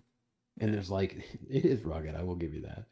You I wish I could just take like a couple of minutes just to chuckle about that because that was funny the way you because it is a rugged vehicle. So we had the Wrangler and the Explorer at the same time, and the Explorer is like souped up. It's like it wasn't the limited, Yeah. but it was a high end XLT, and I mean it's just it's lush, like it's built for like fat Americans, who just sit in it. It's so cush. It's like sitting in a lazy boy. You're just like, oh, man, I'm just happy That's here. funny. But then you get into the Wrangler. It's just stiff. Like I think I had cloth seats, and I wanted cloth. I didn't want their cheap leather. I was like, give me the Yeah, cloth, give me the cloth interior. I ended up putting like a $3,000 stereo in it. I just souped it up, like blast out. And it was all black. It was black on black hardtop. Yeah. But it was like a high end sport. So I didn't have the painted hardtop. It was just like the unpainted matte hardtop with the black. And I really wanted the Sierra that had the black painted hardtop. But I didn't have the money at the time to splurge for like, this was like extra $2,000 just for like the painted hardtop, But yeah, they're rugged. Yeah, I gotta tell you, we were hard hitting tonight. You named the topic, we hit. Excuse me. Yeah, we did. Well, guys, I think we're winding down. I want to say, everybody, thank you very much. We've been reading your chat, and Such an enjoyable. I look forward to Wednesday night. I feel so bad All though week. for everybody when they ask me questions, or I don't know, they're saying Mike, so it could be to either one of us. Yeah. When they ask questions, I'm like, it's so many times I'm like, I just want to interrupt and answer it. know. But then Yeah. when I'm talking, I'm thinking and I'm not reading. I know. So I'm like, I try, but there's a lot of times where like if somebody catches me off guard with something, I just start dying. Oh my God. I don't know if you ever noticed, like if you see me start laughing or smirking, it's because I can tell, somebody yeah. hit me in there. I can tell because I do the same thing. I just like start dying when somebody says something funny in there. See, Gary. Max Nikolenko was asking like, I don't know, the Cyberpunk. How much, Mike? I don't know what he was asking about the Cyberpunk. Oh, the Cybertruck. I think I went with the two motor version of it, which I think retails for like 60. But I don't know. I think we'll see what happens with it. I don't know. I think it only cost me like $200 or something like that to reserve it. And I put it on a credit card, so I just, whatever. But yeah, I don't know. I mean, I don't know if I'm going to buy a car as long as I have a Honda Accord hybrid that I drive for work, Yeah. and it gets like 45 miles a gallon. I never have to fuel it up. It's comfortable. It goes for days. I'm like, why do I don't need another car. The only time when I will need another car will be when the Android Auto no longer works, or if that starts giving me an issue. Because Android Auto or Apple CarPlay are absolute necessities. That is the number one thing I look for in cars. You don't have that, I'm not buying your car. That's it. Not playing. Yeah, Yep. that's it. That's the hard stop. Full stop. It really right is. there. Apple- Don't need to test drive it. Yep. What? No Apple CarPlay? Done. Done. But anyway, guys, yeah, we should probably wind it up. It's getting about 10 o'clock. My wife went to bed like an hour ago, and Yeah, I hear mine moving around out there. Yep.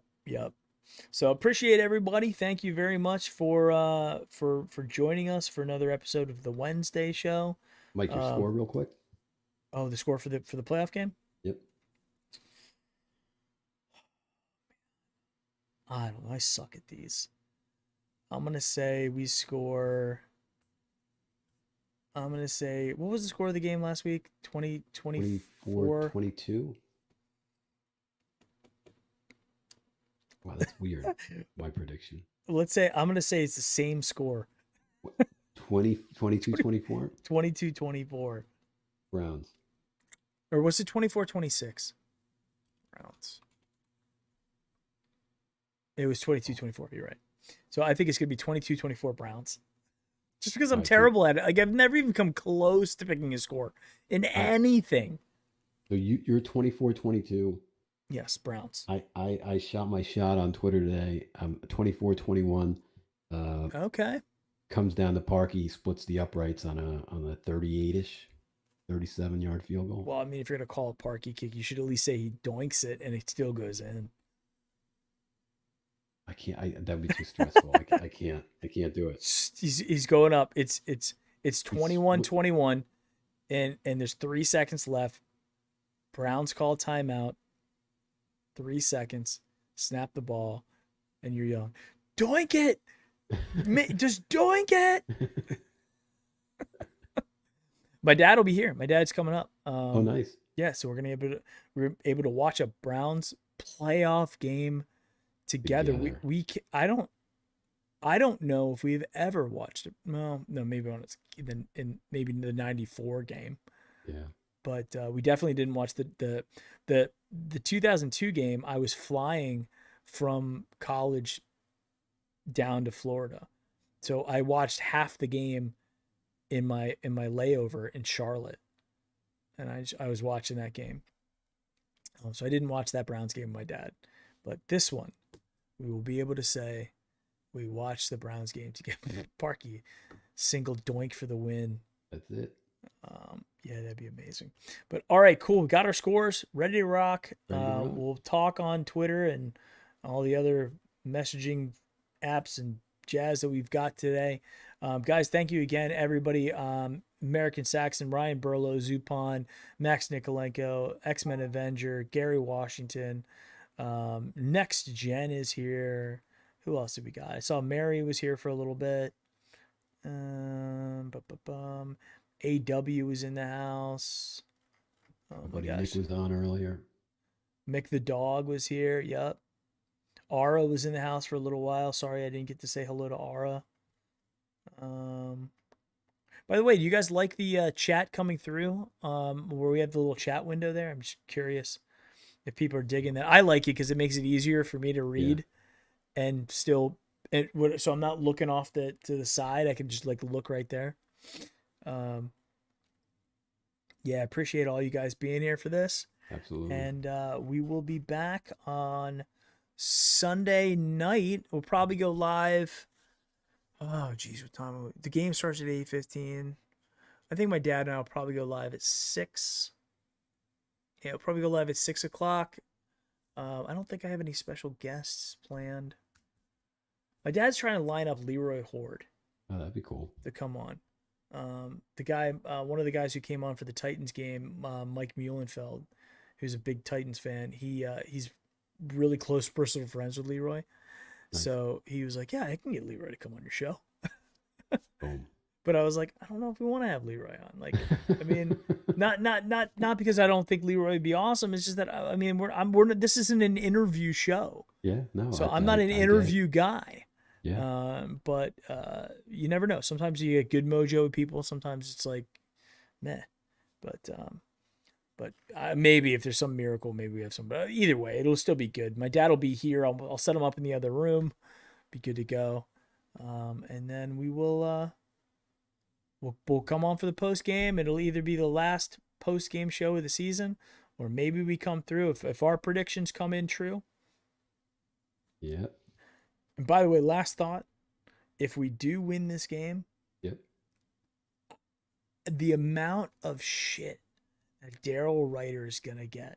Oh, I mean, of it. It's just gonna be Jurassic Park volume. Oh yeah, mounds of it. It's just mounds. The people they'll erect a statue of Daryl Ryder made out of shit, and they'll just with the chin. We've officially been on way too long. The chin hanging off to the side, smiling. That dude, yeah. Yeah, what are you gonna do? What are you gonna do? Sorry, I didn't mean to make fun of the guy's appearance. I just think it's funny. All right. Anyway, guys, I got this like eye thing. My eyeball is about to fall out. I got this like red thing on the side of my eye, and I'm making fun of somebody else. Man. All right, guys. Appreciate it. Thank you guys very much. We will see you back on Sunday. Go Browns. Go Browns.